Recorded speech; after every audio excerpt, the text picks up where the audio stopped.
Uh, so I'm starting today's session. I believe you must be receiving my voice. Am I audible? Yes, sir. Yes, sir. Yes, sir. Yes, sir. Okay. We'll see the first session of this software lab 2.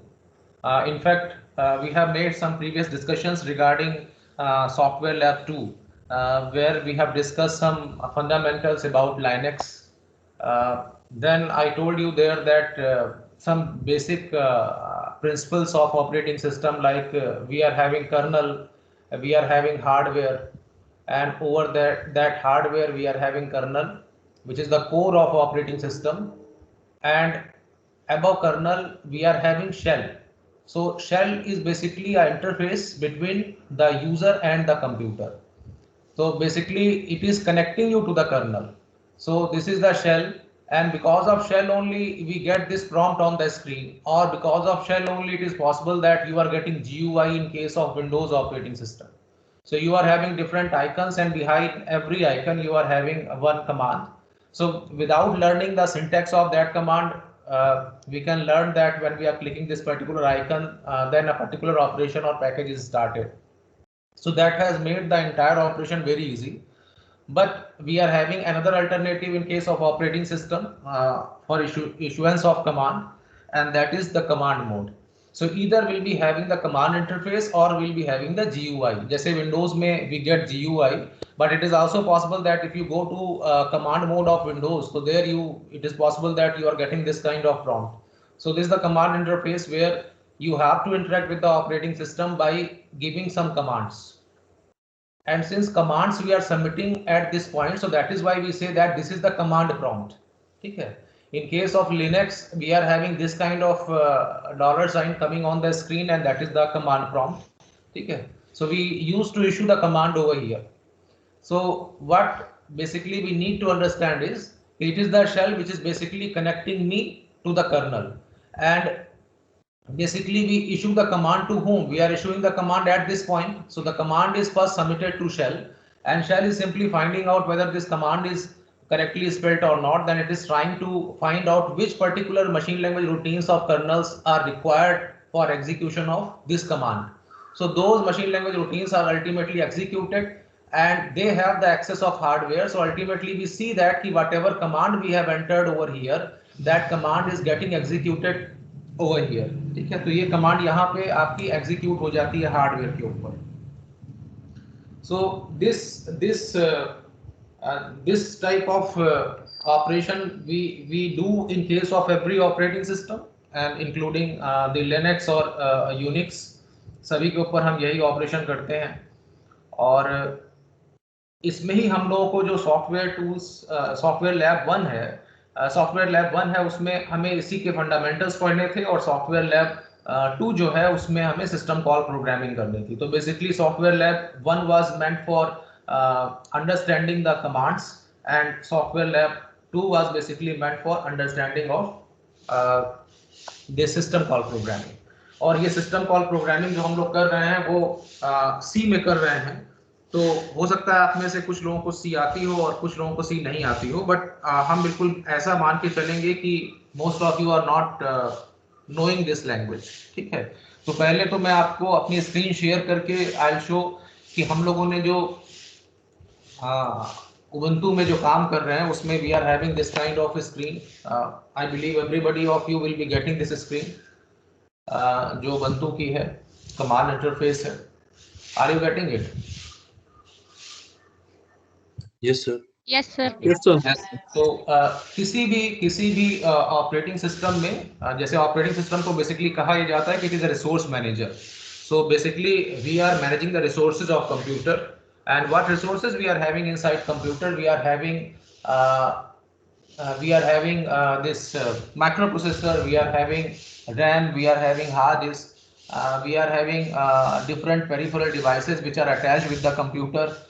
So all these things are to be managed by the operating system, and the functioning is totally transparent to the user. As a user, when we are sitting or using our laptop, we do not understand what is happening inside the computer or laptop. because we know that we are having this kind of GUI which is very user friendly, and in order to type any seminar report, I have to start my MS Word, and that you learn only in 5 minutes. You can start it and you can start typing your document. So this entire learning has become very easy because of GUI, but you know that whenever we are issuing any command, the command is actually executed inside the computer. And who is responsible for execution of that computer? Of course, hardware पे ये command चलेगी, लेकिन इसको चलाने की जिम्मेदारी operating system के ऊपर है. तो जब हम कोई प्रोग्राम को रन करते हैं, या when it is possible that we are having a single computer and to that computer a number of terminals are connected, जैसे कि शायद मैंने आपको पहले बताया भी था कि मिनी या मेन फ्रेम कंप्यूटर में ऐसा होता है कि we are having dumb terminals and we are simply switching on the terminal, pressing enter, and ultimately it is displaying a prompt on the screen जिसमें आपको enter your login prompt या login name पूछा जाता है. फिर आप एक user ID देते हैं जो आपको बताई गई होती है कि आपका ये लिनक्स पे या यूनिक्स पे ये आपका जो है यूजर आईडी है. फिर आप पासवर्ड देते हैं, और अगर आपके दोनों इंफॉर्मेशन पीसेस करेक्ट हैं तो you will be allowed to have the access of Linux और यूनिक्स ऑपरेटिंग सिस्टम. तो आप मशीन के ऊपर, फिर अब जितने भी लोग उस पर बैठे हैं अलग अलग टर्मिनल्स पे, उन सबके प्रोग्राम उसी कॉमन मशीन में या उसी मिनी कंप्यूटर में जा रहे हैं. तो रैम के अंदर तो बहुत सारे प्रोग्राम्स हो जाएंगे एग्जीक्यूशन के लिए, और लेकिन हम जानते हैं कि कंप्यूटर के अंदर fix set of micro processor हो सकते हैं या एक ही होगा. तो अब उसी माइक्रो प्रोसेसर को सारे प्रोग्राम्स को एग्जीक्यूट करना है जो कि डिफरेंट यूजर्स ने सबमिट किए हैं. सो ऑब्वियसली इस चीज को मैनेज करने के लिए कि वहाँ कंफ्लिक्ट अराइज होगा, because demand is more and we are having only one resource, so that resource has to be shared optimally among all the requesting programs. तो उसका कौन ये डिसीजन लेता है? Operating system. तो टोटली हम लोगों को ये इल्यूजन रहता है, हमें ये नहीं महसूस होता कि चाहे आप लैपटॉप को as a stand alone user, एक अकेले यूजर के रूप में आप लैपटॉप को यूज करें तो भी you get the same kind of feel. और अगर आप किसी मिनी कंप्यूटर की एक एक्सटेंडेड मॉनिटर पे और या टर्मिनल पे बैठे हैं और वहां से उस लिनक्स ऑपरेटिंग सिस्टम में काम कर रहे हैं, तो आपका मॉनिटर जो है is not a computer, rather it is merely a monitor, and whatever you are typing is going basically back to the mini computer. तो आप अगर 10 फ्रेंड्स बैठे हैं तो 10 के प्रोग्राम्स उस मिनी कंप्यूटर पे जा रहे हैं, तो वहां पे ऑब्वियसली वो प्रोग्राम्स एग्जीक्यूट होंगे, लेकिन हर एक को इंप्रेशन यही रहता है अपने मॉनिटर पे बैठने के बाद कि उसका प्रोग्राम बिल्कुल वैसे ही चल रहा है जैसे कि लैपटॉप अगर उसका स्टैंड अलोन होता तो उस पे काम करता. तो ये सब कुछ जो है is being managed by operating system. तो माइक्रो प्रोसेसर एक रिसोर्स हो सकता है जिसको मैनेज करता है ऑपरेटिंग सिस्टम, और इसीलिए आप ऑपरेटिंग सिस्टम में या तो आपने पढ़ा होगा या पढ़ने वाले हैं कि जो सीपीयू शेड्यूलिंग है वो हम उसमें पढ़ते हैं, जिसमें ऑपरेटिंग सिस्टम ये डिसाइड करता है कि how to schedule the CPU. CPU is microprocessor. How to decide that his microprocessor should be given to which program, because there are many programs which are demanding of microprocessor. तो उसकी अलग अलग algorithms हैं. Those algorithms are the part of operating system and you will study them. Like one is first come first serve, ki whichever program is demanding the microprocessor first time, so that should get the first priority and that should get the microprocessor. But many times it is seen that कि ये जो FCFS है is not fair, because अगर पहला programme जिसने demand करी अगर वो बहुत लंबा है तो probably it can keep the microprocessor busy for longer period.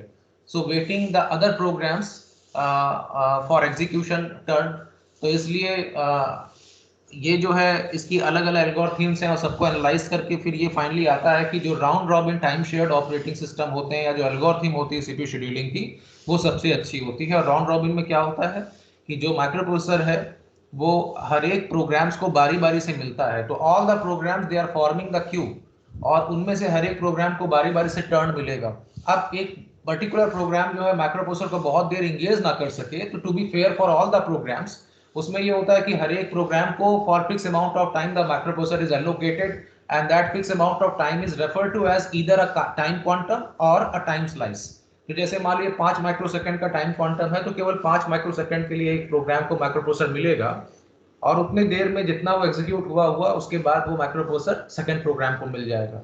तो जितना माइक्रो प्रोसेसर ने पिछले प्रोग्राम को एग्जीक्यूट कर दिया जहां पे वो रुका, तो लेट अस सपोज कि 25% ही एग्जीक्यूट हुआ था, 75% is still left to be executed.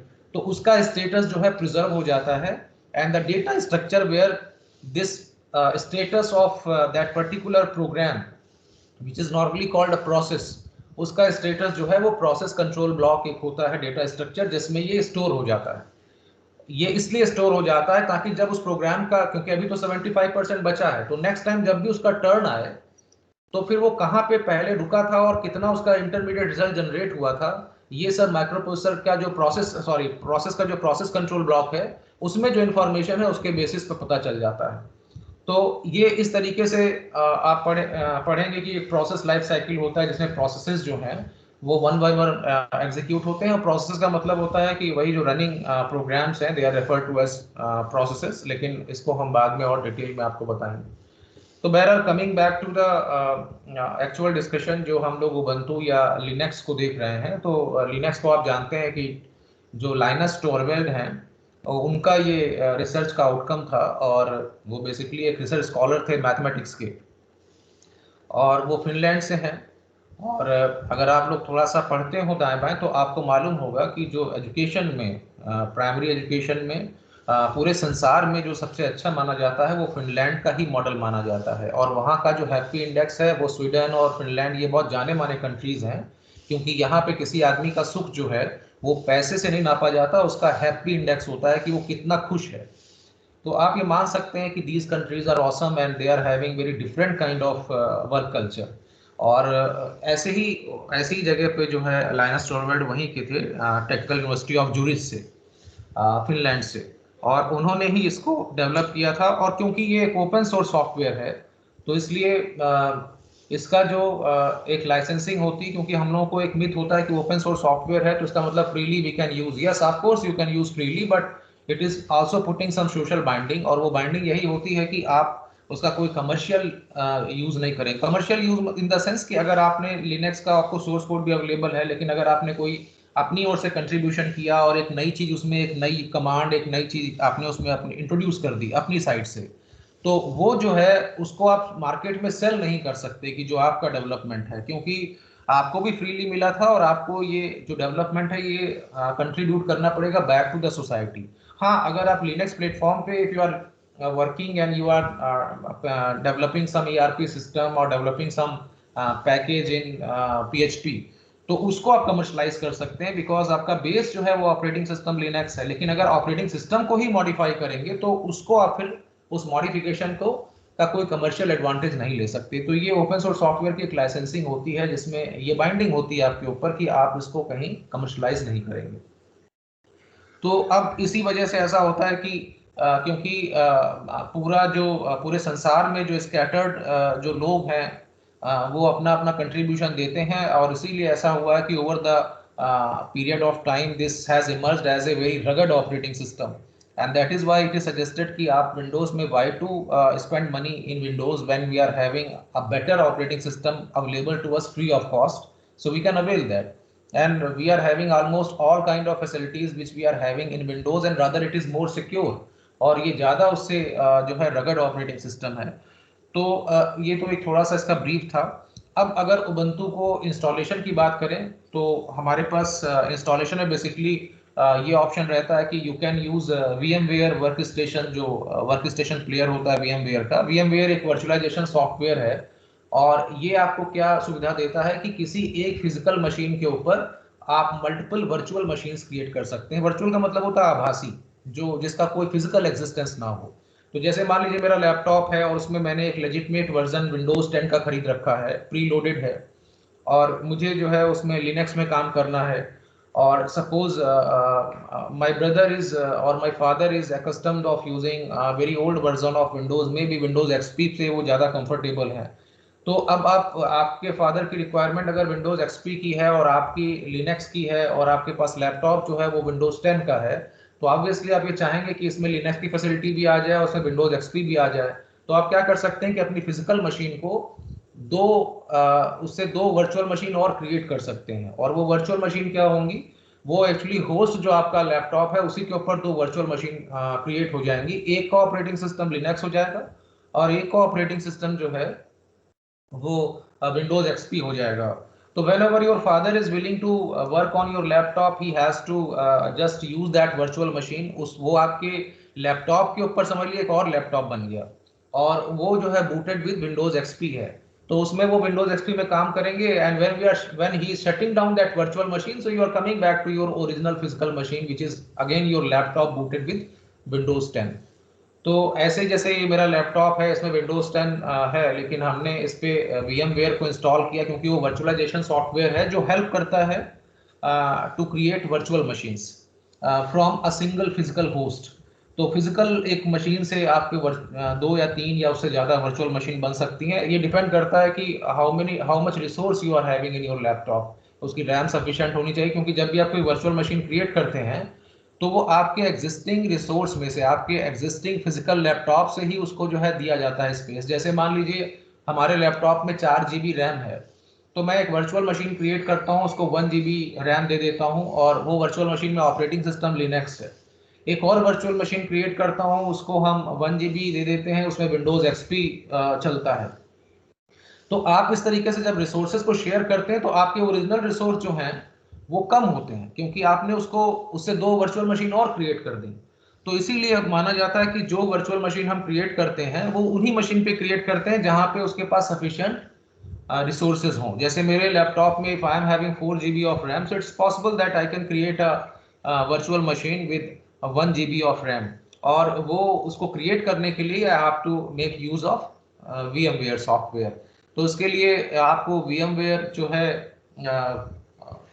Install करना पड़ता है। उसका पहले सेटअप लेके उसको आप इंस्टॉल करते हैं, और जब वो इंस्टॉल हो जाता है तो उसके बाद फिर हम उसमें जो है जो भी हमें बेस ऑपरेटिंग सिस्टम चाहिए होता है उस वर्चुअल मशीन में, मतलब जैसे मुझे लिनक्स चाहिए तो मैंने लिनक्स की जो है ISO फाइल यूज़ कर लिया। ये भी पॉसिबल है कि लिनक्स का एक हमने फोल्डर बना रखा है और उसी को उसमें पूरा लिनक्स पड़ा हुआ है, और हमने उस फोल्डर से ही जो है ओपन कर लिया लिनक्स को। तो this can also be demonstrated in one of the sessions, but अभी फिलहाल मैं इसको नहीं कर रहा हूँ।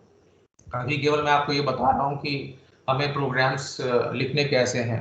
तो बहरहाल when you run this virtual software which is VMware, and suppose you have started your virtual machine which is Linux। तो जैसे मेरी ये मशीन है Linux की, तो इस पे I have got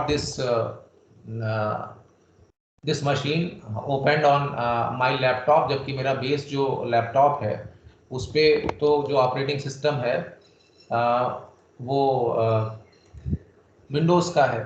तो आप देखें कि यहाँ पे हमारा जो ये VMware वर्क स्टेशन का हमने इस पर शॉर्टकट है, जो आप जो VMware इंस्टॉल कर लेते हैं तो इसी को डबल क्लिक करते हैं, और डबल क्लिक करने पे इस पे ये स्टार्ट होता है। और जब ये स्टार्ट हो जाएगा तो उसमें आपको एक स्क्रीन आएगी जिसमें पहली बार केवल आपको ये बताना पड़ेगा कि आप कहाँ से उसको लाइनेक्स सप्लाई कर रहे हैं। उसके बाद फिर सब्सिक्वेंटली वो उसको मेमोराइज कर लेगा, तो आप जब भी उसको चलाएंगे तो वो आपका लिनक्स से सिस्टम बूट हो जाएगा।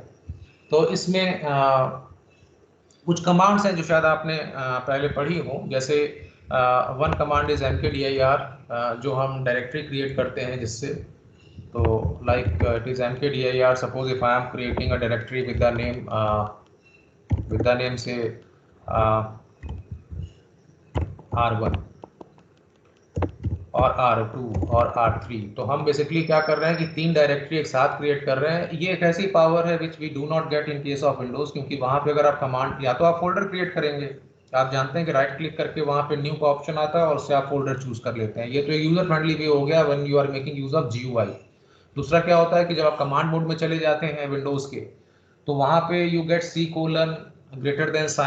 ठीक है, उसमें कुछ पाथ भी आ रहा होता है, तो वहाँ पे you give the command MD is make directory, and then you give the name of the directory, तो वो डायरेक्टरी क्रिएट हो जाती है। लेकिन क्रिएट कहाँ पे होती है? जो भी आपकी करंट डायरेक्टरी है वहाँ पे। What is my current directory? Here if I wish to see the current directory, तो my current directory is user.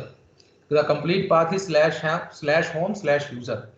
Linux के या मल्टी यूजर ऑपरेटिंग सिस्टम के कॉन्टेक्स्ट में ये कहा जाता है कि whenever you are logged into any system with user ID and password, so by default in whatever directory you are placed, that is called your home directory.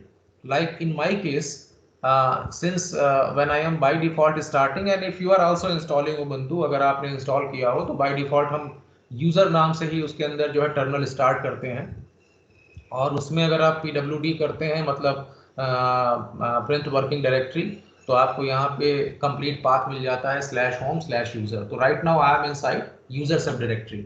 अब मान लीजिए यूजर के अंदर हम 3 डायरेक्टरी क्रिएट करना चाहते हैं, तो I can simply give the command mkdir r1 and then r2 and then r3। ये यहाँ पे आप दे सकते हैं 3, लेकिन अगर आप विंडोज होता या डॉस होता तो वहाँ पे आप केवल md और r1 देते और केवल एक डायरेक्टरी क्रिएट होती। अब ये डायरेक्टरीज क्रिएट हो गई हैं, and if you wish to see the directories, तो ls-l is a command to see the listing of contents of any directory।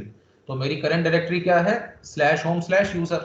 Basically तो यूजर है, लेकिन यूनिक्स में कन्वेंशन ये होता है कि we use to see the complete path। तो हम ये कहेंगे कि /home/user is my home directory, लेकिन एक्चुअली क्या है, यूजर है। यूजर जो है वो होम के अंदर एग्जिस्ट कर रही है और कंप्लीट पाथ उसका /home/user है। तो अगर ls-l और अगर हम इसमें r स्टार करके देख रहे हैं तो we are getting that here we are having r1 r2 and r3।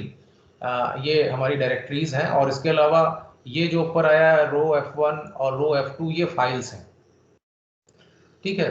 तो इसमें ls जो है वो एक लिस्टिंग के लिए कमांड होती है, -l जो है वो लॉन्ग फॉर्मेट के लिए होती है, क्योंकि अगर मैं खाली ls देता हूँ तो उसमें देखिए कि इट इज नॉट क्लियर कि what is r1 r2 and r3 and what is row 1 row 2 row f2 and row f1, ठीक है। तो ये बाद में हम किसी समय आपको बता देंगे कि जब हम लॉन्ग फॉर्मेट में डिस्प्ले करते हैं तो जो ये पहला साइन होता, पहला जो सिंबल है माइनस का, ये एक्चुअली टाइप बताता है कि what is the type of this file. और लिनक्स में या यूनिक्स में कहा जाता है कि एवरीथिंग इज ए फाइल। तो यहाँ पे डायरेक्टरी भी फाइल है, और जिसको अब तक हम फाइल कहते आए हैं, हमारा जावा का प्रोग्राम, सी का प्रोग्राम, उसको भी हम फाइल ही कहते हैं। यहाँ माइनस साइन का होने का मतलब है कि ये जो है एक फाइल है और रेगुलर फाइल है, और यहाँ डी होने का मतलब है कि ये एक डायरेक्टरी है। जैसे कि if I am giving ls-l, तो आप देखिए तमाम डेटा आ गया। और अगर हम इसको पेज वाइज पैजिनेट करना चाहते हैं तो आई am using pipeline symbol. Pipeline symbol I believe कि आप अवेयर होंगे उससे, जैसे जावा, सी या C++ में व्हेन वी आर यूजिंग और, जैसे लॉजिकल और ऑपरेटर, तो अगर कोई कंडीशन होती है फेज ग्रेटर देन बी और ए इज ग्रेटर देन सी, तो वो जो डबल पाइपलाइन सिंबल आप लगाते हैं तो वो यहाँ पे अपेरेंटली तो ये लगता है कि वर्टिकल एक सिंगल लाइन है, लेकिन ये एक्चुअली बीच से कटी हुई लाइन मानी जाती है। तो ये पाइपलाइन सिंबल है। इसमें अगर मोर कर देते हैं तो इसका हम पेज वाइज देख सकते हैं, क्योंकि अभी आपने देखा था कि कंप्लीट स्क्रॉल हो गया, ठीक है। लेकिन अभी क्या है कि जो शुरू की जितनी स्क्रीन पे भर जाएंगे उतना आएगा, और नीचे मोर का जो है डिस्प्ले आ जाएगा। अगर आप स्पेस बार प्रेस कर देंगे तो अगली स्क्रीन आ जाएगी, मतलब रिमेनिंग फाइल्स आ जाएंगी। तो इसमें ये जो अल्फाबेट डी है, दैट इंडिकेट्स कि जावा इज ए डायरेक्टरी। ये जो डी है दैट इंडिकेट्स कि m1 इज ए डायरेक्टरी। लेकिन जहां जहां ये माइनस का साइन है, दैट इंडिकेट्स कि it is the corresponding file is not a directory, rather it is a file. ये एक फाइल है, रेगुलर फाइल है। तो हम नॉर्मली इसमें कंफ्यूज ना करें कि हर चीज को हम फाइल ही कहते हैं, लेकिन डायरेक्टरी को डायरेक्टरी फाइल कहा जाता है, जिसको अब तक फाइल कहते हैं उसको रेगुलर फाइल कहा जाता है। तो जब मैं यहाँ d.txt को फाइल कह रहा हूँ तो I mean to say that it's a regular file, and when I am saying it is m1, so it is a directory file. Since I am getting alphabet D over here, so that's why it is a directory file, ठीक है। तो और भी इसमें types होते हैं, we'll discuss them on some other day कि इसमें क्या क्या होता है। अभी अगर मैं स्पेस बार प्रेस करता हूँ तो I am getting the next screen, and here you can see that we are having these entries corresponding to the directories that we have created, ठीक है। और उसमें r1 r2 और r3 जो है वो डायरेक्टरी क्रिएट हो गई हैं, ठीक है।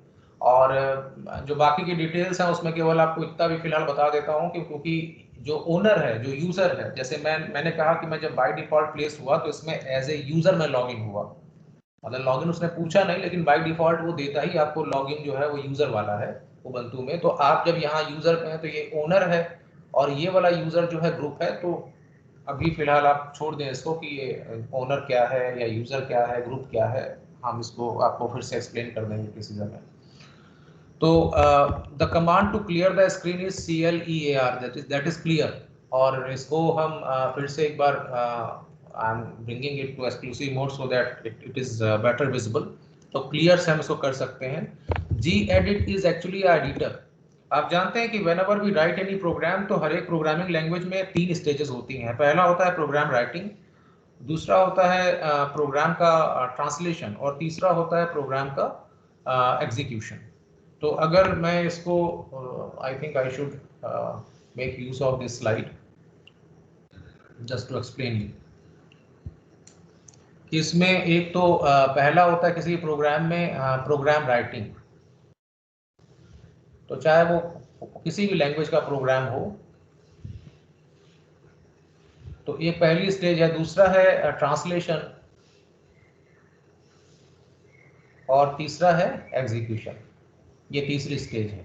नॉर्मली क्या होता है कि जैसे आप अगर जावा में काम करते हैं तो there is a integrated environment called BlueJ. अगर आप ब्लूजे में काम करते हैं तो वो जो है आपको एक इंटीग्रेटेड एनवायरनमेंट देता है। जैसे कि अगर आप देव सी में काम करते हैं या टर्बो सी में काम करते हैं तो you do not realize the existence of these discrete steps. आपको मालूम होता है कि अगर आपने टर्बो सी में टीसी से आपने स्टार्ट किया तो you will get this kind of screen, और उसके बाद here you type the program, then you may be told that you have to make use of Alt F9 to compile the program and Control F9 to run the program। तो वो आपको use करना होता है to run the program, ठीक है। तो ये सारी चीजें एक साथ हो जाती हैं। लेकिन अगर आप वैसे देखें, अगर जावा को आप जावा डेवलपमेंट टीम में जेडीके में अगर काम कर रहे हैं, कुछ ऐसा कर रहे हैं, तो इसकी स्टेप जो नॉर्मली किसी भी लैंग्वेज के होते हैं वो 3 होते हैं, जैसे यहाँ पे भी हैं। लेकिन क्योंकि उसको इंटीग्रेट कर दिया तो very often we do not realize that these are the 3 discrete steps. यहाँ भी आप यही कर रहे थे। By default editor is open, so that is giving the facility of typing the program. तो एडिटर की सहायता से ही हम किसी प्रोग्राम को टाइप कर सकते हैं। तो एडिटर क्या है? Editor is a system program. क्योंकि आपने पढ़ा होगा कि जो सॉफ्टवेयर होते हैं they are categorized as system software and application software. तो सिस्टम सॉफ्टवेयर वो होते हैं by default which are provided to us and they are helping us in creating our own program. जैसे अगर आप जावा को प्रोग्राम लिखना चाहते हैं जावा का, तो there are certain programs which you are using. जैसे for example you may be using WordPad for writing the Java program, or you may be using a notepad for writing the Java program। So वो आपको मिला। उसके बाद then you are making use of Java compiler कि आप उस programme को compile कर सकें। तो compiler is also a system software, क्योंकि वो उसी कैटेगरी में आता है। You have not created, rather वो programs which are helping you in creating your own programs, they are the system programs, क्योंकि वो सिस्टम की ओर से मिले हैं। ठीक, पार्ट ऑफ ऑपरेटिंग सिस्टम होंगे या एडिशनली उनके साथ एड ऑन फैसिलिटी के रूप में दिए गए होंगे। तो यहाँ पे आप एडिटर एक ऐसा प्रोग्राम है जिसकी हेल्प से you can write the program. और एडिटर क्या होता है बेसिकली, जैसे आप एमएस वर्ड को देखें तो MS Word is editor as well as formatter. वो एडिटिंग आपको फैसिलिटी देता है कि आप कुछ टाइप कर सकें। अगर आपको लगता है कि इसमें तीसरी लाइन में गलती हो गई तो you can move back to line number 3 and make the correction. और अगर उसमें कुछ चीज़ों को आप बोल्ड करना चाहते हैं, इटैलिक्स करना चाहते हैं, तो आप इसलिए कर पाते हैं क्योंकि it is acting as a formatter also. वो फॉर्मेटिंग फैसिलिटी भी देता है। लेकिन आप ये जानते हैं कि जब भी आप कोई फॉर्मेटिंग करेंगे तो भले आपकी स्क्रीन पे आपको ना दिखाई दे, लेकिन फाइल के एक्चुअल कंटेंट में वहां पे स्पेशल कैरेक्टर इम्बेड हो जाते हैं जो कि उसके बोर्ड फेसिंग के इम्पैक्ट को एग्जीक्यूट करते हैं, या उसको उसी की वजह से बोर्ड फेस दिखाई देता है। तो एडिटर प्लस फॉर्मेटर वाले जो ये हमारे पैकेजेस होते हैं उनमें हम प्रोग्राम्स नहीं लिख सकते। रीजन बीइंग कि उसमें स्पेशल कैरेक्टर इम्बेड हो जाते हैं जो दिखते नहीं हैं, लेकिन वो कंपाइलर जब उनको कंपाइल करने लगेगा तो वो तुरंत जान जाएगा कि ये सिंटैक्स का पार्ट नहीं है, तो आपको एरर आ जाएगी। तो हम क्या चाहते हैं, केवल एडिटिंग फैसिलिटी चाहते हैं। मतलब एडिटिंग फैसिलिटी क्या कि अगर हमने कोई प्रोग्राम टाइप किया तो we have the option of moving back, making the correction. Then if certain program part of the program is repeated, so why to retype that program, that the same portion we are selecting and it is copying to some other place। So that all kind of facilities we are having in case of editing। तो ये editor होगा। दूसरा translation होगा। translation में आप जानते हैं कि you can make use of either compiler or interpreter, or in certain cases both like in Java। ठीक है, उसमें edit जो ट्रांसलेटर है उसमें कंपाइलर इंटरप्रेटर दोनों ही काम करते हैं, क्योंकि आपका जो ब्राउज़र होता है वो जावा के जब उसको दिखाता है उसके आउटकम को तो वहाँ इंटरप्रेट करता है उसको। लेकिन एक जो जेवीएम केस होता है जावा वर्चुअल मशीन का, तो आपका जो प्रोग्राम है normally it is converted to a machine language of abstract machine. ठीक है, या एक वर्चुअल मशीन के जो है मशीन लैंग्वेज में वो कन्वर्ट होता है। लेकिन इसलिए कन्वर्ट होता है क्योंकि जावा एक वेब बेस्ड लैंग्वेज है, और जिस प्रोग्राम को आपने अपने लैपटॉप पे डेवलप किया है वो पूरे संसार में अलग अलग टाइप के कंप्यूटर्स पे चलेगा। तो अगर ये अलग अलग कंप्यूटर्स पे चलेगा तो अलग अलग कंप्यूटर्स का जो नेटिव फॉर्मेट होगा मशीन लैंग्वेज का वो भी अलग अलग होगा। तो इसलिए ये करा गया है कि हम ऐसा करें कि इसको बजाय हर एक कंप्यूटर के लिए कस्टमाइज मशीन लैंग्वेज फॉर्मेट में कन्वर्ट करने के इसको एक हाइपोथेटिकल मशीन के फॉर्मेट में कन्वर्ट कर दें, उसकी मशीन लैंग्वेज में कन्वर्ट कर दें, और उसके बाद फिर वो सारे कंप्यूटर्स को जो संसार भर में स्कैटर्ड हैं उनको ये अवेलेबल हो। तो ये जो प्राइमरी जो हम कन्वर्जन करते हैं, इसीलिए आप जावा कंपाइलर का यूज करते हैं टू कंपाइल योर प्रोग्राम। लेकिन जब वो चलता है अलग अलग मशीन पे तो वहाँ इंटरप्रेटर जो है वो काम करता है और इंटरप्रेट करता है उसको। हाँ, तो इस तरीके से उसको हम यूज करेंगे। तो 11:30 से तो ये ट्रांसलेशन एक सेकंड स्टेज है, और थर्ड स्टेज एग्जीक्यूशन है। आपको मालूम है कि once the program is converted to machine language then we can run that program. ठीक है, so please keep acknowledging me in between so that I can understand कि yes you are getting it, or at the same time I should also have this feedback that there is no network issue and you are getting what I am teaching. आपको अगर कहीं पे कोई difficulty लगती है तो आप हमसे पूछ लीजिएगा। ठीक है, अभी जो है क्योंकि ये जो चीजें हैं मुझे लगता है कि ये शायद मैं आपको बार बार बोलूंगा, और आप जितनी बार पूछेंगे उतनी बार मैं एक्सप्लेन कर दूंगा। लेकिन मेरा प्राइमरी ऑब्जेक्टिव आज यही था कि मैं आपको प्रोग्रामिंग मतलब प्रोग्राम चला के दिखाऊं। ठीक है, तो हम लोगों को जो इसमें काम करना है, तो उसके लिए जब हम अपना ये यूज करेंगे लिनक्स में, जब हम काम करेंगे तो जो एडिटर है यहाँ पे वो gedit है। तो आप gedit और फाइल नेम देंगे तो you will get a screen open before you, and here is the place where you have to type the program. यहाँ पे आपको प्रोग्राम को टाइप करना पड़ेगा। Once the program is typed, then you can make use of Control S and Control Q. Control S to save that program. जो आपने अगर यहाँ फाइल का नाम suppose if I am giving abc.c, तो when I give Control S, तो क्या होगा, my program will be saved। और कहाँ से हो जाएगा, वही जो करंट हमारी होम डायरेक्टरी है उसमें, या जिस डायरेक्टरी में आप करेंटली हैं वो। और कंट्रोल क्यू से आप जो है इस एडिटर से क्विट करके बाहर आ जाएंगे। ठीक है, और जब बाहर आएंगे तो कहाँ आ जाएंगे, फिर से प्रॉम्प्ट पे, क्योंकि आपने कमांड कहाँ दी थी, प्रॉम्प्ट पे दी थी। तो आपने कमांड दी और उसके बाद फिर से प्रॉम्प्ट आ गया। अब हम क्या करेंगे, we can compile the program. So in order to compile the program we can either make use of GCC या फिर सीसी। तो सीसी जो है एक सी कंपाइलर है जो हम लिनक्स प्लेटफॉर्म पे यूज कर रहे हैं। यूनिक्स में भी अवेलेबल होता है, और अधिकतर ये डिफॉल्ट रहता है। आप कोई भी वर्जन लेंगे, चाहे आप सूजे लाइनेक्स करें, चाहे उबंटू करें, फिडोरा करें, उसमें आपको ये कंपाइलर ईदर सीसी और जीसीसी मिल जाएगा बाय डिफॉल्ट। तो अब इसमें जो हम प्रोग्राम, जो हमारा सोर्स प्रोग्राम होता है, सोर्स प्रोग्राम कौन सा होता है, the program which we write in high level language. So अगर मैंने कोई सी का प्रोग्राम लिखा है तो this is my source program. उसके बाद -o से आई एम स्पेसिफाइंग कि what should be the name of my object file, मतलब उसका जो टारगेट होगा, जो एग्जीक्यूटेबल होगा, किस नाम से बनाना चाहते हैं। तो हमने उसको abc दे दिया। तो abc.c is my source program. क्योंकि .c मैंने इसलिए लगाया because compiler is posing a restriction that if you are writing a C program then it should have extension .c। Otherwise Linux और Unix they do not have the concept of extensions. इसमें कोई extension का concept नहीं है। अगर हम एक programme लिखते हैं abc.sh, तो उसका नाम ये माना जाता है कि ये 6 कैरेक्टर का नाम है, जिसमें एक कैरेक्टर है a, दूसरा b, तीसरा c, तीसरा पीरियड साइन, उसके बाद s, उसके बाद h। वो ये नहीं मानता कि ये जो है पार्ट है ये एक्सटेंशन है, जो कि डॉस में होता है कि ये पार्ट जो है एक्सटेंशन है। तो फिर भी हम .c एक्सटेंशन क्यों लगा रहे हैं लाइनक्स प्लेटफॉर्म पे, क्योंकि ये रिस्ट्रिक्शन जो है कंपाइलर कह रहा है कि आपको .c लगाना पड़ेगा। तो compiler is not Ubuntu. Ubuntu तो ऑपरेटिंग सिस्टम है, कंपाइलर तो उसका एक अलग से प्रोग्राम है जो आपको आपके प्रोग्राम को ट्रांसलेट करने के लिए बना है। तो अगर मैं खाली ये कमांड देता हूं cc and abc.c, तो what will happen, it will by default create a object file with the name a.out। a.out नाम से वो एक फाइल बना देगा जो टारगेट फाइल या एग्जीक्यूटेबल फाइल होगी। फिर जब इसको रन करना होगा तो विल राइट ./a.out। ./a.out आपको ./ का मतलब होता है करंट डायरेक्टरी। क्योंकि लिनक्स में जब तक कि आप थोड़ा सा एक प्रिकॉशन ना ले लें तब तक वो क्या करेगा, ये मानेगा कि आपकी जो फाइल है वो एक वेरिएबल होता है कॉल्ड पाथ। उसमें अगर हमने ये दे रखा है पाथ के अंदर, अगर ये डिफाइंड है कि a:b:c, अगर ये डिफाइंड है तो ये डायरेक्टरीज हैं। तो कोई भी फाइल जो आप कमांड लाइन पे देते हैं वो पहले इसमें सर्च होगी, या इस डायरेक्टरी में सर्च होगी, या इस डायरेक्टरी में सर्च होगी। तो by default path is not including your current directory.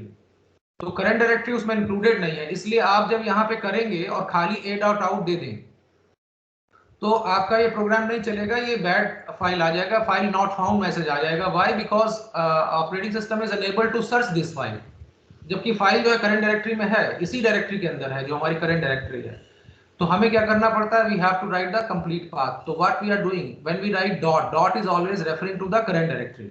Slash, आप जानते हैं कि डायरेक्टरी में क्या होता है, अगर मेरी एक डायरेक्टरी ए के अंदर बी डायरेक्टरी है और उसके अंदर c.txt फाइल है, तो हम कहेंगे कि ए के अंदर बी डायरेक्टरी है और उसके अंदर c.txt फाइल है, तो ये कंप्लीट पाथ हो गया। ठीक है, ए से स्टार्ट करते हुए ये एक्चुअल फाइल तो ये है, लेकिन यहाँ पहुंचने के लिए you have to go from this directory to this directory and then coming to the final file. तो ऐसे ही डॉट जो है वो करंट डायरेक्टरी इंडिकेट करता है और डबल डॉट जो है पेरेंट डायरेक्टरी को इंडिकेट करता है। आप कोई भी डायरेक्टरी बनाएंगे तो उसमें ये दोनों एंट्री बाय डिफॉल्ट आ जाती हैं। जैसे if I M executing mkdir a, तो अगर आप उसको चेक करें ls-a से, al से, मतलब all files in long format, तो आपको इसमें डॉट और डबल डॉट जरूर दिखाई देगा, जहां dot is referring to the current directory, मतलब वो केवल a को ही रेफर कर रही है, और डबल डॉट रेफर कर रही है पेरेंट ऑफ a। तो अगर मान लीजिए हमने जो ये पूरा a डायरेक्टरी बनाई है ये c के अंदर बनाई है, तो मान लीजिए इससे पहले हमने जब pwd देके चेक किया तो उसने हमें पाथ दिखाया है /c।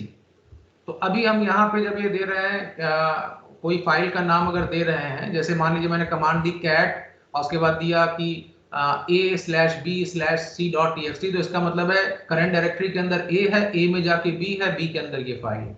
तो वो फाइल के कंटेंट्स को हम कैट से क्या होता है, they are displayed on screen, वो डिस्प्ले हो जाते हैं स्क्रीन के ऊपर। तो इसीलिए आप में से कुछ लोग या बहुत सारे लोग जानते होंगे कि when we give cd double dot what is happening, it is told to us that we are moving one level up in the tree structure। अगर c के अंदर if I am having a and x two directories, and inside a if I am having b, and inside b if I am having c.txt, and say currently I am at b, so if I give the command cd dot dot, so I will move one level up, and after that if I check the directory by using pwd, so what I shall be getting, I'll be getting /c/a, क्योंकि आप अब कहाँ पहुंच गए, a पे पहुंच गए। ठीक है, अर्लियर इससे पहले आप कहाँ थे, before executing cd double dot dot, उस समय अगर आपने pwd दिया होता, तो अगर यहाँ पे मैं देता pwd तो I would have got that /c/a/b। फिर आपने cd डॉट डॉट दिया तो you have come one level up. तो हमें ये बताया जाता है वन लेवल अप, लेकिन एक्चुअली क्या है, double dot is standing for what? It is standing for parent of the current directory, that is why cd का मतलब है change directory to where, to parent। तो हम इसको दूसरी तरीके से इंटरप्रेट करते हैं कि we are moving one level up in the tree structure, लेकिन आप जानते हैं कि one level up का मतलब है कि जो पिछली डायरेक्टरी होती है वो करंट डायरेक्टरी क्या होती है, इट इज ऑलवेज पेरेंट, तो वो पेरेंट डायरेक्टरी होती है। तो इसको हम अब आपको वैसे एग्जीक्यूट करके देखते हैं इसमें जो भी है। आई बिलीव कि हाँ बताइए सर ये जो हम लोग पूरा प्रोग्राम करेंगे सी का, ये जरूर से हमको लाइनेक्स में ही करना पड़ेगा, उबंटू में ही करना पड़ेगा? हाँ हाँ, इसलिए बेटा, क्योंकि जो आप मल्टी प्रोग्रामिंग या मल्टी प्रोसेसिंग पढ़ते हैं, जैसे आपने टर्बो या देव सी में अगर प्रोग्रामिंग करी हो पहले सी की, तो आप उसमें ये नहीं कर सकते कि एक आपने अगर थोड़ा सा ओएस पढ़ा हो, जैसे बीसीए जिन लोगों ने किया होगा उन्होंने ओएस पढ़ा होगा, तो उसमें ये होता है कि एक प्रोग्राम जो है जिसको हम प्रोसेस कहते हैं इज क्रिएटिंग अनदर प्रोग्राम। अभी आपने अगर देव सी में प्रोग्रामिंग करेंगे तो हम नॉर्मली क्या करते हैं, आपको प्रोग्राम दिया जाएगा कि पैलिंड्रोम का लिख दो, कार्बोरेटर नंबर चेक कर दो, डिमांड नंबर चेक कर दो, मैजिक नंबर बता दो, स्पाई नंबर, यही सब प्रॉब्लम्स आती है ना। लेकिन अगर आपसे मैं ये कहूं कि नहीं, एक प्रोग्राम लिखें which is acting as a parent and has to create another program, मतलब प्रोग्राम एक और प्रोग्राम को या और प्रोसेस को क्रिएट करे, तो उसके लिए फोर्क वगैरह यूज करनी पड़ती जो कि सिस्टम कॉल है। तो सिस्टम कॉल प्रोग्रामिंग अगर करना चाहते हैं, और जो आपने ओएस में जिन लोगों ने पढ़ा होगा पहले, तो उन्होंने एक इंटर प्रोसेस कम्युनिकेशन पढ़ा होगा, म्यूचुअल एक्सक्लूजन पढ़ा होगा, सीमाफोर पढ़ा होगा, तो वो जो कंसेप्ट्स हैं उसका इंप्लीमेंटेशन तभी होता है भाई। इंटर प्रोसेस कम्युनिकेशन क्या होता है, जब दो या दो से ज्यादा प्रोग्राम्स रैम में एक साथ एग्जिस्ट कर रहे हो और एक प्रोग्राम जो है वो दूसरे प्रोग्राम से इंटरेक्ट करे। अभी तक आप देवसी वगैरह में ऐसा नहीं लिखते हैं कि एक प्रोग्राम दूसरे प्रोग्राम से बात करता है, नहीं, आप एक प्रोग्राम लिखते हैं और कीबोर्ड से डाटा देते हैं, उसका आउटपुट देख लेते हैं। लेकिन अगर हम ये करना चाहते हैं कि एक प्रोग्राम जो है वो किसी और प्रोग्राम को क्रिएट करे, उसको कुछ डाटा दे, फिर वो जो क्रिएटेड प्रोग्राम है वो उस डाटा को प्रोसेस करके कोई रिजल्ट दे, तो ये क्या होगा, ये इंटर प्रोसेस कम्युनिकेशन होगा, मतलब एक प्रोसेस दूसरे प्रोसेस से कम्युनिकेट कर रहा है। तो इस चीज को अगर आप करना चाहते हैं तो this can be realized only when you make use of Unix और Linux type of operating system. तो C जो है, देखिए C जो है दोनों प्लेटफॉर्म पे अवेलेबल है, वो DOS में भी अवेलेबल है, वो Linux या Unix में भी अवेलेबल है, लेकिन C की पावर इनॉर्मस हो जाती है जब हम Unix के ऊपर काम करते हैं, क्योंकि अगर हमारे ऑपरेटिंग सिस्टम में ही ये क्षमता नहीं है कि वो दो प्रोसेस के क्रिएशन को या उनके इंटर प्रोसेस कम्युनिकेशन को सपोर्ट कर पाए, तो फिर आपकी लैंग्वेज में ये चीज है या नहीं है उससे क्या अंतर पड़ता है, क्योंकि अल्टीमेटली एग्जीक्यूशन तो ऑपरेटिंग सिस्टम के थ्रू होना है। तो इसीलिए हम जो यहाँ पे सी को पढ़ रहे हैं वो लिनक्स में इसीलिए मैं पढ़ा रहा हूँ डेलिबरेटली, क्योंकि हमें जो सिस्टम कॉल प्रोग्रामिंग करनी है उसका रियलाइजेशन आप यूनिक्स प्लेटफॉर्म पे ही कर सकते हैं, फिर चाहे वो उबंटू लिनक्स हो, चाहे वो सूजे हो, चाहे फिडोरा हो, ठीक है, कोई भी हो सकता है। तो ये क्लियर है? Yes sir, clear. यस तो सर। इसमें हाँ, इसमें मैं ये एडिट के बाद से जो आपने से कमांड चलाया था उसको एग्जीक्यूट करने का, रन करने का, सर उसको एक बार और। हाँ, मैं अभी बता देता हूँ। जैसे मैंने इसमें एक अभी देखिए, जब आप बाय डिफॉल्ट आपने शुरू किया तो मैंने एक कमांड आपको बताई कि pwd अगर देते हैं तो वो प्रेजेंट वर्किंग डायरेक्टरी या प्रिंट वर्किंग डायरेक्टरी आ जाता है। तो मेरी वर्किंग डायरेक्टरी क्या है, /यूजर। अगर इसके अंदर मैंने एक डायरेक्टरी बना रखी है r1, तो I have moved inside r1, आपको पाथ में भी शो हो जाएगा। लेकिन अगर आपसे कोई पूछे कि what is the complete path, तो आप क्या करेंगे, again you will give pwd। Now you see that /home/user/r1, आप r1 के अंदर आ गए हैं, ठीक है।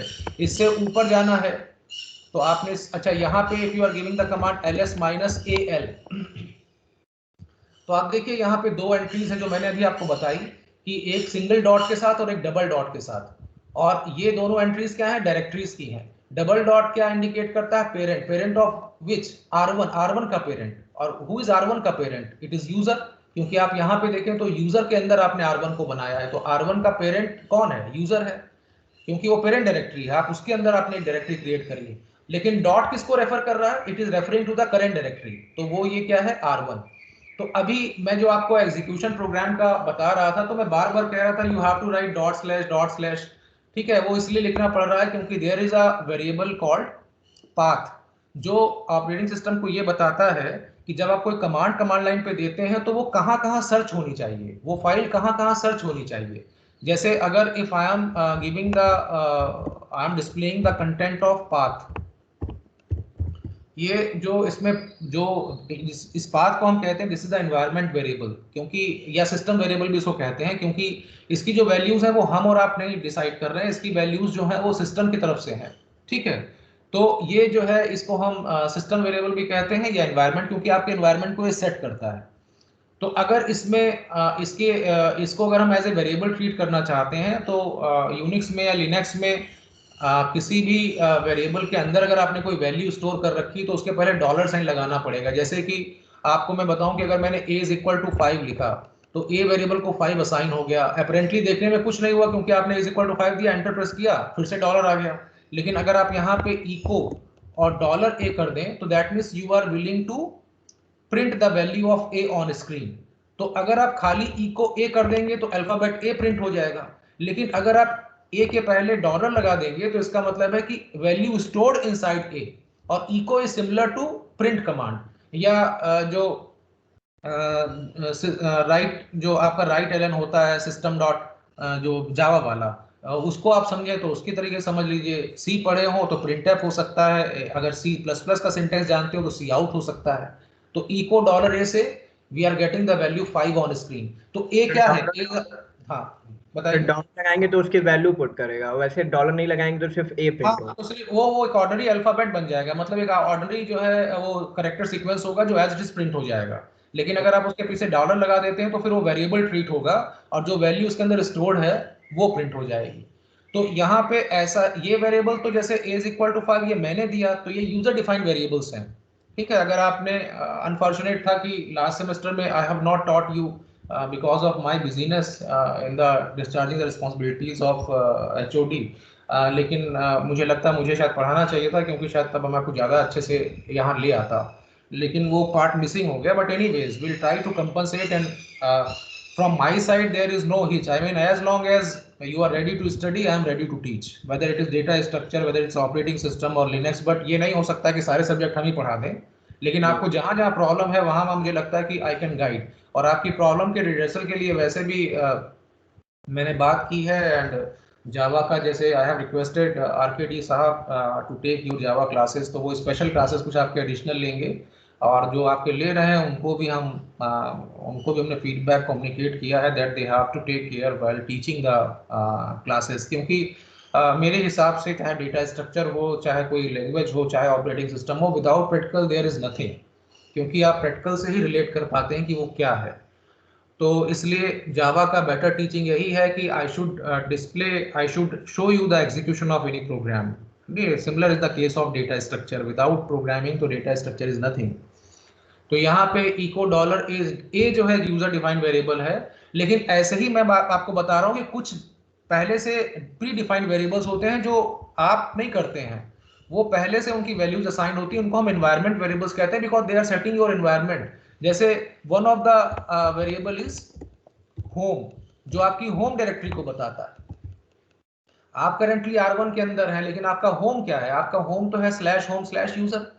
तो जब आप इको डॉलर होम करते हैं तो you are getting the value stored inside home variable, and what we are having inside home, it for any user it is always keeping the home directory of that user। आप R1 के अंदर हैं, it is not showing the path अगर show करना होता तब तो हम PWD देते, लेकिन अगर हम होम को डिस्प्ले करते हैं तो home is always telling you कि ये जो करंट यूजर है, जो यूजर आईडी है वो यूजर नाम से है, तो उसका कंप्लीट पाथ क्या है। तो /home/user is the complete home directory. Similar is the case of echo dollar path. तो ये देखिए आपको ये बता रहा कि और हर एक डायरेक्टरी को सेपरेट किससे किया गया है? कोलन साइन से। तो sbin सबसे पहले सर्च होगी। अगर आप कोई भी कमांड यहाँ देते हैं तो पहले वो कमांड क्या है? Command is the name of a file, किसी फाइल का नाम होगा, ठीक है। कमांड या तो जो है, हर एक कमांड जो है उसके बिहाइंड क्या होता है? एक कोड होता है जो रन होता है। अब वो कोड या तो एक फाइल की फॉर्म में होगा, जैसे आपका सी का प्रोग्राम आपने बनाया और उसको एग्जीक्यूटेबल बना लिया। अब उस फाइल का अगर नाम आप टाइप करते हैं तो आपका फाइल का नाम टाइप करिए, चाहे आप उसको कमांड कहिए, बात तो एक ही है। लेकिन उससे होता क्या है कि अगर आपने ABC नाम की एक एग्जीक्यूटेबल फाइल बना रखी है और कमांड प्रॉम्प्ट पे आपने ABC टाइप किया तो वो प्रोग्राम रन हो जाएगा। तो हम ये कहेंगे चाहे ABC नाम की एक कमांड है जो कमांड रन हो गई। तो कमांड क्या है? इज अ स्पेशल कोड, ठीक है। वो हम भी बना सकते हैं और वो बाय डिफॉल्ट हमें ऑपरेटिंग सिस्टम में as part of operating system मिलता भी है। There are certain set of commands which are part of operating system and we study the syntax of those commands. We are not bothering for the implementation of those commands, लेकिन जिसने भी operating system को design किया है उसने उनके code को जरूर लिखा है, और वो कोड जो लिखा हुआ है वो या तो एक सेपरेट फाइल के रूप में होगा, या वो कोड किस में होगा? वो कोड जो है शेल के अंदर बाय डिफॉल्ट एम्बेडेड होता है। और ये जो डॉलर साइन भी constantly getting on screen, because of home I am getting this dollar sign, because of shell. अभी आपको मैंने डायग्रामेटिकली बताया था उस वाइट स्क्रीन पे कि हार्डवेयर के ऊपर एक कर्नल की लेयर है और कर्नल के ऊपर ऑर्बिट्स जो है वो शेल के हैं। और शेल क्या है? बेसिकली वो आपको कनेक्ट कर रहा है कर्नल से। तो आप जो है जब इको डॉलर पाथ दे रहे हैं, आप ls दे रहे हैं, तो आप दे किसको रहे हैं? आप तो शेल को दे रहे हैं, क्योंकि डॉलर साइन किसकी वजह से आ रहा है? शेल की वजह से। और हम ये जानते हैं कि कोई भी चीज कंप्यूटर में एक्टिव तब होती है जब वो रैम के अंदर होती है, अदरवाइज वो एक्टिव नहीं होती। आपका सी का प्रोग्राम अगर हार्ड डिस्क पे है, आपने आज का लैब किया और सी का एग्जीक्यूटेबल प्रोग्राम बनाया, अपने हार्ड डिस्क पे सेव करके चले गए, अगले दिन as a teacher if I am asking you कि you show me the program and run that program, और if I am asking directly कि don't show me the code, you execute that program, तो आप क्या करेंगे? आप उस directory में जाएंगे और वहां पे अपने मॉनिटर पे उसका नाम देंगे उस प्रोग्राम का, जो उसकी एक्सी वर्जन का नाम है, और जब एंटर प्रेस करेंगे तो क्या होगा? वो वो प्रोग्राम जो है रन हो जाएगा। लेकिन प्रोग्राम रन कैसे होगा? हार्ड डिस्क से वो रैम में आएगा, उसके बाद वो रन होगा। लेकिन ये चीज करता कौन है? ये ऑपरेटिंग सिस्टम करता है, क्योंकि ऑपरेटिंग सिस्टम उस डायरेक्टरी से, हार्ड डिस्क की उस डायरेक्टरी से वो निकालेगा और आपकी रैम में जो है उसको लोड कर देगा और तब वो प्रोग्राम चलेगा। इसका मतलब है कोई भी चीज चलती तब है जब वो रैम में होती। हमारी ऑर्गेनिक केमिस्ट्री किताब में बड़े लेंदी चैप्टर्स होते हैं, आप सीधे थोड़ी ना उसको किसी प्रोग्राम को, किसी प्रॉब्लम को सॉल्व कर पाते हैं। आप पहले चैप्टर पढ़ते हैं, जब चैप्टर पढ़ते हैं इसका मतलब क्या है? You are loading from book to your own brain और मेमोरी, आप उसमें लोड कर रहे हैं। आपकी मेमोरी जो है करस्पॉन्ड्स टू रैम, ठीक है, इसीलिए ऐसा होता है कि हम लोग जब हाई स्कूल में पढ़ते हैं या जो प्लस 2 में पढ़ते हैं वो सारा समय याद नहीं रहता, क्योंकि रैम जो है वो तो वोलेटाइल है। ठीक है उसमें रिटेंशन पावर थोड़ी देर के लिए होती है, 6 महीने साल भर, उसके बाद हम भूल जाते हैं।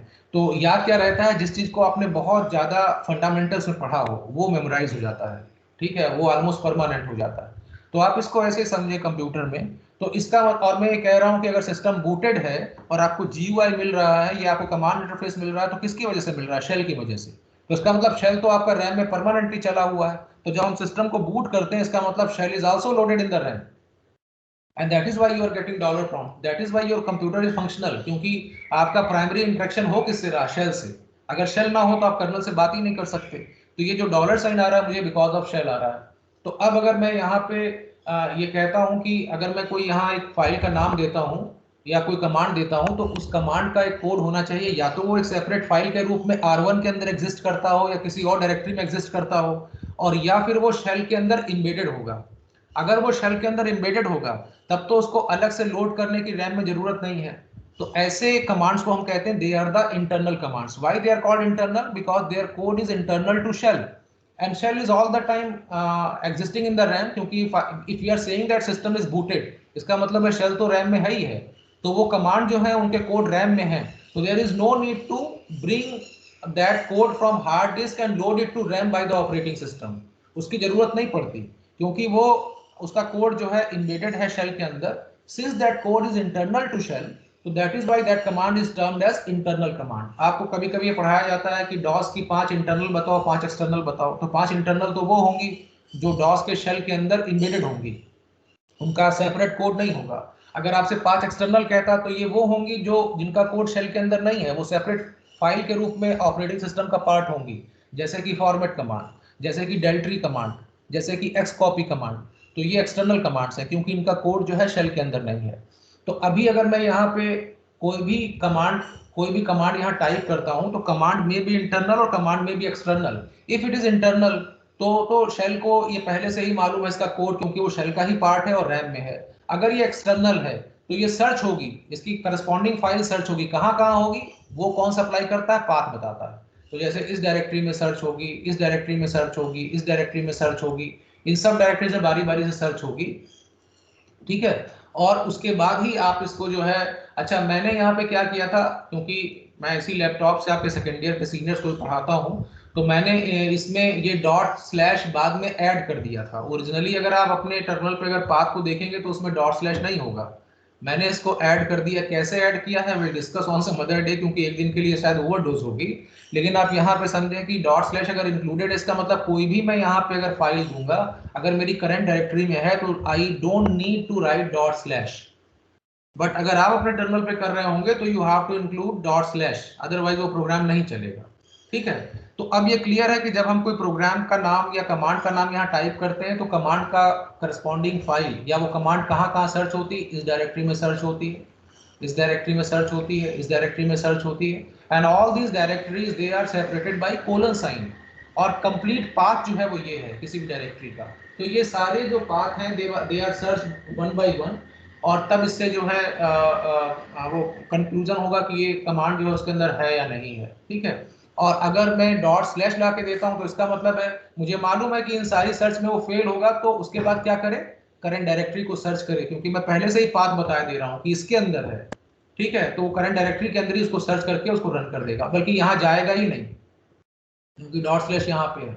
और इसको अगर आप चाहते हैं कि नहीं ये आपको देना ही ना पड़े, तो मैंने क्या किया था, पाथ वेरिएबल के अंदर लास्ट में ये एंट्री ऐड कर दी, अपेंड कर दी। मैंने कोलन साइन लगा के डॉट स्लैश लगा दिया, इससे ये हो गया कि करंट डायरेक्टरी भी ऐड हो गई। तो अब क्या होगा, अगर मैं कोई सी का प्रोग्राम कंपाइल करता हूं तो वो यहाँ यहाँ यहाँ हर एक डायरेक्टरी में सर्च होगा और अल्टीमेटली करंट डायरेक्टरी में सर्च होगा, it will be found and the program will be executed.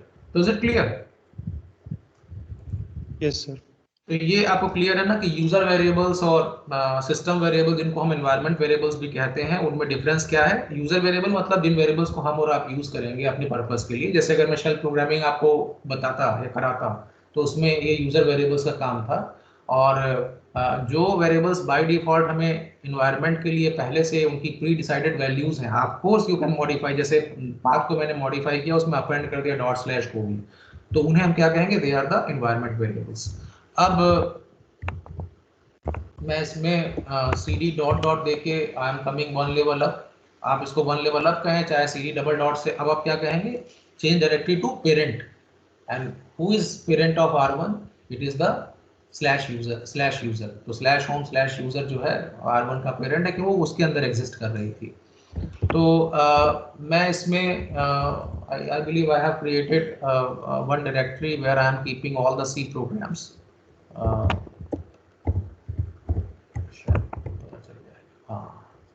syscall नाम की एक मैंने डायरेक्टरी बना रखी है। अगर आप इसको pwd करके देखेंगे तो you are having the complete path. इसमें I have written certain programs, ठीक है, ये सब उसके अंदर प्रोग्राम्स हैं अलग अलग, तो मैं इनको बताता हूँ आपको। लेकिन बिफोर दैट मुझे थोड़ा सा फीडबैक ये चाहिए कि आप में से बहुत ऐसे होंगे शायद जिनको सी नहीं आती होगी। Yes sir. Yes sir. मैं थोड़ा सा एक सिंपल सा एग्जांपल देके आपको एक्सप्लेन करने की कोशिश करता हूँ कि हम सी का प्रोग्राम लिखते कैसे हैं। उसके बाद हमें आई बिलीव कि मुझे लगता है कि शायद आपको आ जाएगा, क्योंकि पूरी लैंग्वेज पढ़ा पाना तो पॉसिबल नहीं है, लेकिन हम आपको थोड़ा सा बताएंगे तो शायद आप समझ जाएं कि वो उसके अंदर क्या क्या होता है, ठीक है।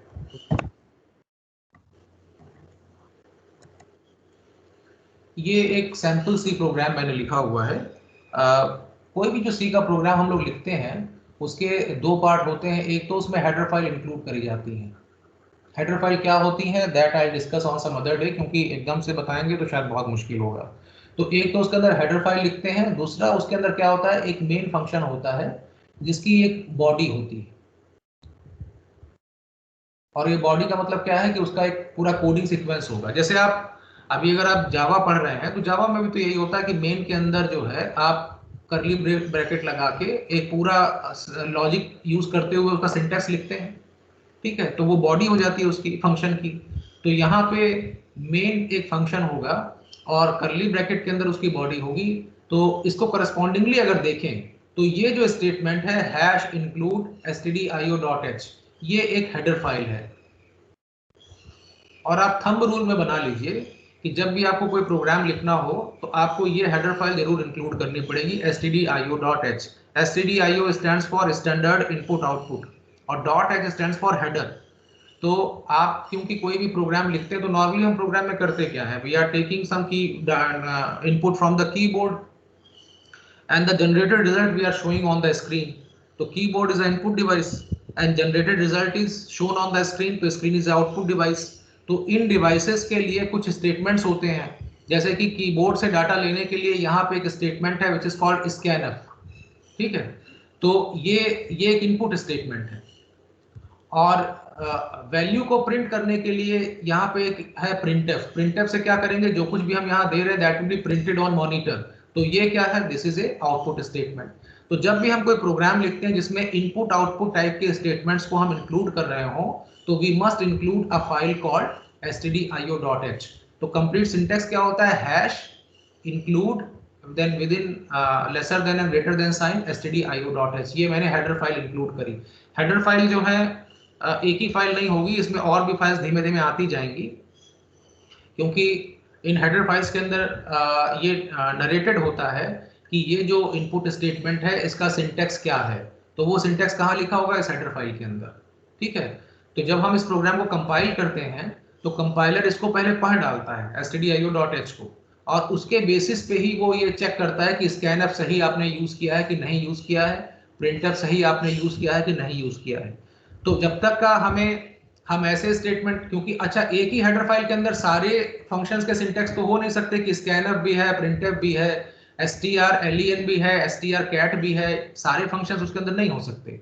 तो कुछ स्ट्रिंग हैंडलिंग फंक्शन होते हैं, जैसे कि स्ट्रिंग हैंडलिंग फंक्शन में एक आता है strlen, जो क्या बताता है आपको, लेंथ ऑफ स्ट्रिंग। अगर हम यहाँ पे लिखते हैं strlen और इसके अंदर लिखते हैं मदन, और इसके आगे लिखते हैं k इज इक्वल टू, तो जब आप k की वैल्यू को चेक करेंगे तो ये 5 आ जाएगा, क्योंकि मदन की जो लेंथ है वो कितनी है 1 2 3 4 5, तो 5 इसके अंदर अल्फाबेट्स हैं, तो इसकी लेंथ कितनी है 5। तो ये जो strlen है ये भी एक फंक्शन है, और इस फंक्शन को अगर हम अपने प्रोग्राम में यूज करते हैं तो हमें stdio.h के साथ साथ string.h को भी इंक्लूड करना पड़ेगा, इंक्लूड string.h। ठीक है, क्यों करना पड़ेगा? क्योंकि इस फंक्शन का जो सिंटैक्स है वो इस फाइल के अंदर लिखा हुआ है। तो अब आप ये कहेंगे कि बहुत सारे फंक्शंस हम यूज करेंगे, सबकी हेडर फाइल कैसे याद करें? नहीं, आप धीमे धीमे जान जाएंगे। हेडर फाइल तो हो सकता है कि सैकड़ों में हो, लेकिन हमें सारों की जरूरत नहीं पड़ती। हमें कुछ खास ही ऑपरेशंस बार बार करने पड़ते हैं, तो कुछ खास हेडर फाइल्स की जरूरत पड़ती है, और वो हेडर फाइल्स आपको प्रैक्टिस से आ जाएंगी। तो जैसे आप ये मान लीजिए कि ये तो बाय डिफॉल्ट है कि आप कोई भी प्रोग्राम लिखें तो पहले इसको लिख ही दीजिए। अच्छा, फालतू हेडर फाइल अगर हम ऐड कर देते हैं तो उसका कोई नेगेटिव इंपैक्ट नहीं है भाई। ज्यादा ये होगा कि कंपाइलर ने उसको पढ़ लिया, लेकिन आपने उसके ऊपर बेस्ड कोई भी फंक्शन आपने अपने प्रोग्राम में लिखा ही नहीं है, तो कोई बात नहीं, ठीक है। लेकिन हाँ, फंक्शन लिखा है और हेडर फाइल नहीं है तब सिंटैक्स एरर आ जाएगी, क्योंकि कंपाइलर को मालूम ही नहीं होगा कि वो फंक्शन जो है वो रेडीमेड फंक्शन है और उसके अंदर उसका सिंटैक्स क्या है, उसकी ग्रामर क्या है। तो ग्रामर कैसे हम कंपाइलर को बताते हैं? Through header file. तो इसलिए हेडर फाइल का इंक्लूड करना जरूरी है। तो अब ये क्लियर है कि जब भी सी का प्रोग्राम लिखेंगे तो first thing that we have to write is header of any program, वो लिखना पड़ेगा। जैसे कि यहाँ पे #include stdio.h is a header file that we have included। फिर ये मेन फंक्शन है। हर एक सी का प्रोग्राम जो है वो कंप्लीट, उसका जो मेन पार्ट होता है वो मेन फंक्शन के अंदर ही होता है, ठीक है। जरूरी नहीं कि यहाँ पे इंट ही लिखा हो, यहाँ पे you can also right void main, ठीक है। void का मतलब है कि ये मेन जो है फिर कुछ भी रिटर्न नहीं करता, तो आपको लास्ट में फिर ये रिटर्न 0 लिखने की जरूरत नहीं पड़ेगी, ठीक है। जैसे कि मैंने अभी कहा कि strlen एक फंक्शन है जो क्या लेता है, एक स्ट्रिंग को एज ए इनपुट लेता है, जनरेट क्या करता है, उस स्ट्रिंग के अंदर कितने कैरेक्टर्स है उसकी काउंट जनरेट करता है। तो इसका मतलब है कि इसका आउटपुट किस टाइप का है? इसका आउटपुट इंटीजर टाइप का है। ये आउटपुट क्या देता है? एक इंटीजर नंबर। जैसे आपको कहा नहीं जाता, आप मैथमेटिक्स में पढ़ते हैं कि अगर कहा जाता है let fx is equal to x² + 5, तो आपसे कोई कहता है कि find the value of f2, तो what you are doing, you are substituting the value of 2 at all the places where you are having occurrence of x। तो आप क्या लिखेंगे? 4 + 5 and you get finally the value 9। तो आप कहेंगे कि अगर हमने लिखा है k is equal to f2 and teacher is asking कि what is the value of k, तो यू विल से कि इट इज 9। तो आपने एक फंक्शन जो है यूज किया, उसको एक इनपुट दिया, और फंक्शन ने आपको जो आउटपुट दिया वो आपने एक वेरिएबल के अंदर होल्ड कर लिया। जब आपने k को चेक किया तो वहां पे 9 पाया। तो वैसे ही हर फंक्शन एक वैल्यू को रिटर्न करता है, या फिर वो किसी वैल्यू को रिटर्न नहीं करता। लेकिन कोई भी फंक्शन एक से ज्यादा वैल्यू रिटर्न नहीं कर सकता। क्या ये पॉसिबल है कि फंक्शन की डेफिनेशन आप भले x और y की फॉर्म में लिख लें और यहाँ पे लिखें x² + y² + 3, लेकिन कभी ये नहीं हो सकता कि आप यहाँ पे लिखें p, q is equal to 2, 3। ये संभव है? कभी नहीं संभव है, क्योंकि इस साइड में हमेशा एक ही वेरिएबल होगा, जो उसका रिजल्ट होगा वो एक ही रिजल्ट होगा। दो वैल्यूज थोड़ी ना ऐसे आएंगी जो एक p कोसाइन हो जाए, q कोसाइन हो जाए, नहीं हो सकता। तो आप कोई भी फंक्शन लिखते हैं तो उसका एक आउटपुट आता है, और वो आउटपुट जो है वो हम यहाँ पे डिफाइन करते हैं। जैसे कि अगर हम यहाँ पे मेन एक फंक्शन है, रिटर्न क्या कर रहा है? 0 को, क्योंकि हमने यहाँ पे इंट लिख दिया था। अगर ये फंक्शन कुछ भी नहीं रिटर्न करेगा तो इसके पहले हम क्या लिख देंगे? void। तो ऐसा फंक्शन जिसके आगे आपने void लिख दिया है, वो फंक्शन इसका मतलब है कुछ भी रिटर्न नहीं करता, ठीक। तो अभी आप देखें कि ये हमारा सैंपल सी प्रोग्राम है। एक प्रोग्राम हमने सिर्फ ये आपको बताने की कोशिश करी कि जैसे आपसे कहा जाए कि एक प्रोग्राम सी का लिखो फॉर एडिशन ऑफ 2 नंबर्स, तो आपके दिमाग में इमीडिएटली आएगा कि अगर 2 नंबर्स का एडिशन है तो नंबर तो हमें कीबोर्ड से देने हैं। तो उन दोनों वैल्यूज को, उन दोनों नंबरों को जो आप कीबोर्ड से देंगे, उनको होल्ड करने के लिए यू शुड हैव 2 वेरिएबल्स। आपके पास वेरिएबल होने चाहिए। तो आपने वेरिएबल डिफाइन किए a और b। फिर आप जानते हैं कि दोनों का योग जो है वो हमें c में एक थर्ड वेरिएबल में डालना है, तो आपने एक और वेरिएबल भी ले लिया, let us suppose that is c। तो अब आपको क्या करना पड़ेगा? You have to declare these 3 variables, sorry, इसका आपको टाइप जो है वो डिक्लेयर करना पड़ेगा कि वेरिएबल्स कौन कौन से, हमने ए वेरिएबल लिया, बी वेरिएबल लिया, सी वेरिएबल लिया, और उसको किस टाइप पर डिफाइन किया, इंटीजर, क्योंकि हम जान रहे हैं कि जो हम इनपुट देंगे कीबोर्ड से वो इंटीजर टाइप का है, और जो रिजल्ट आएगा जो हम सी में अल्टीमेटली रिजल्ट को स्टोर करेंगे वो भी इंटीजर टाइप का है। ठीक है, तो आपको अगर कोई प्रॉब्लम दी जाती है तो आप उस प्रॉब्लम को देख के क्या सोचते हैं, पहले तो ये सोचते हैं कि इसका लॉजिक क्या बनेगा ताकि आप एक प्रोग्राम लिख सकें जावा में, सी में या C++ में। दूसरा आप ये सोचते हैं कि इस प्रोग्राम के अंदर हमें क्या वेरिएबल्स लेने हैं, और वो कैसे आप निर्धारित करते हैं कि इसमें क्या वेरिएबल्स लें। वो निर्धारित करते हैं जब आप प्रॉब्लम स्टेटमेंट को पढ़ते हैं तो उसमें ही ये लिखा होता है और आपको हिंट होती है कि आपको क्या लेना। जैसे if I am asking you to write a program which takes one integer from the user and checks whether it is a Armstrong number और नॉट, तो आपसे जब मैं कह रहा हूं कि एक प्रोग्राम लिखिए जो एक इनपुट नंबर को चेक करे कि वो आर्मस्ट्रॉन्ग है कि नहीं है, तो आपको ये तो तुरंत ही क्लियर होगा कि हमें एक इसमें वेरिएबल लेना पड़ेगा जिसमें हम इनपुट डालेंगे कीबोर्ड से, और वही वो नंबर होगा जिसको चेक करना कि वो आर्मस्ट्रॉन्ग है कि नहीं है। तो इसका मतलब है कि जब भी आपको प्रॉब्लम मिलती है तो आप दो चीजें सोचते हैं कि इसके कोड को लिखने के लिए क्या लॉजिक होगा, और इसको इनपुट, इसको डाटा देने के लिए क्या हम वेरिएबल लें। जब हम ये कहते हैं क्या वेरिएबल लें तो उसको मैं थोड़ा सा और मॉडिफाई करता हूं। हम ये सोचते हैं कि इस कोड के लिए क्या डेटा स्ट्रक्चर लें, इसको इनपुट देने के लिए कौन सा डेटा स्ट्रक्चर लें। अब ये जो डेटा स्ट्रक्चर इसमें डेलिबरेटली मैंने डाला है क्योंकि आपको डेटा स्ट्रक्चर आप एज ए सब्जेक्ट पढ़ रहे हैं। डेटा स्ट्रक्चर बेसिकली क्या होता है कि जब हम कोई प्रोग्राम लिखते हैं और उसका अगर हम कोडिंग कर रहे हैं, उसका लॉजिक यूज करके एक प्रोग्राम बना रहे हैं, तो हमें ये सोचना पड़ता है कि जो उस प्रोग्राम को, भाई हर प्रोग्राम करता क्या है, it is processing the data, वो डेटा को प्रोसेस करता है। आपसे कहा जाता है कि आप एक फिबोनाची सीरीज जनरेट कर दीजिए, उसमें क्या होता है, हर पहले दूसरे टर्म को छोड़ के बाकी हर एक नंबर जो है अपने प्रीवियस दो नंबर का सम होता है, तो ये फिबोनाची सीरीज हो गई। तो अब आपको कोई लॉजिक लगाना पड़ेगा। अगर मैं उसमें कहता हूं कि आपको अप टू 100 आप फिबोनाची सीरीज जनरेट कर दीजिए, तो आपको ये सोचना पड़ेगा इस 100 को स्टोर कहां करें, तो उसके लिए आप कोई वेरिएबल लेंगे। ऐसे अगर मैं आपसे कहता हूं कि you write a program for addition of 4 numbers, तो आपने 4 वेरिएबल ले लिए। लेकिन अगर मैं आपसे कहता हूं कि write a program to add या टू प्रोसेस 100 नंबर्स, अब आप 100 वेरिएबल तो अपने प्रोग्राम में डिफाइन करने से रहे, जैसे यहाँ पे हमने किया है। तो हम क्या करते हैं उसके लिए, हम यूज करते हैं कि हमने एक एरे को डिफाइन कर लिया और उसकी डायमेंशन सेट कर दी 100। ठीक है, तो ये क्या है, this is also a data structure, this is also a data structure. ठीक है, ये डेटा स्ट्रक्चर क्यों है, क्योंकि data structure is that means by which we are organising the data in the RAM. हम रैम में डेटा को कैसे ऑर्गेनाइज करेंगे, तो जो तरीका है उसे डेटा स्ट्रक्चर कहते हैं। जैसे आपसे कहा गया 100 नंबर हैंडल करना है, तो आप जानते हैं कि 100 नंबर के लिए हम 100 वेरिएबल तो लेंगे नहीं, तो आपको एक डेटा स्ट्रक्चर पढ़ाया जाता है जिसे हम एरे कहते हैं। तो एरे हम कब यूज करते हैं, जब हमें कहा जाता है bulk of data items handle करने हैं और सारे के सारे डेटा आइटम्स जो है वो सिमिलर टाइप के हैं। आपको 100 नंबर कहा गया, किसी ने ये नहीं कहा कि उसमें 2 इंटीजर हैं, 5 फ्लोट हैं, 60 डबल हैं, ये तो कहा नहीं। तो आप क्या मानेंगे कि सारे के सारे नंबर सिमिलर हैं। तो आप एरे को एक डेटा स्ट्रक्चर लेंगे, जैसे कि मैंने यहाँ पे A100 नाम की एक एरे डिफाइन करी। What is this, this is my data structure and why I have taken it, because I have to write a program to solve a problem which is processing 100 numbers. तो 100 number को hold करने के लिए हमने array को ले लिया। फायदा इससे क्या होता है कि by just changing the index value, ठीक है, we can handle all the 100 numbers. तो आपका इससे काम आसान हो जाता है, क्योंकि आप उसके अंदर कोई इस टाइप का स्ट्रक्चर लेंगे, for i is equal to 0, i is less than 100, i plus plus, और उसके बाद आपने इनपुट के लिए, अगर आपको मालूम है कि स्कैनफ स्टेटमेंट यूज करते हैं, तो if I am using %d, so here I can use ai। अब i को आप चेंज करते जा रहे हैं तो हर एक बार एक नया वेरिएबल जनरेट हो जाएगा, a0, a1, a2, a3, a4, और सब जगह आप नंबर्स को प्लेस करते जा रहे हैं, तो 100 के 100 नंबर आप प्लेस कर लेंगे।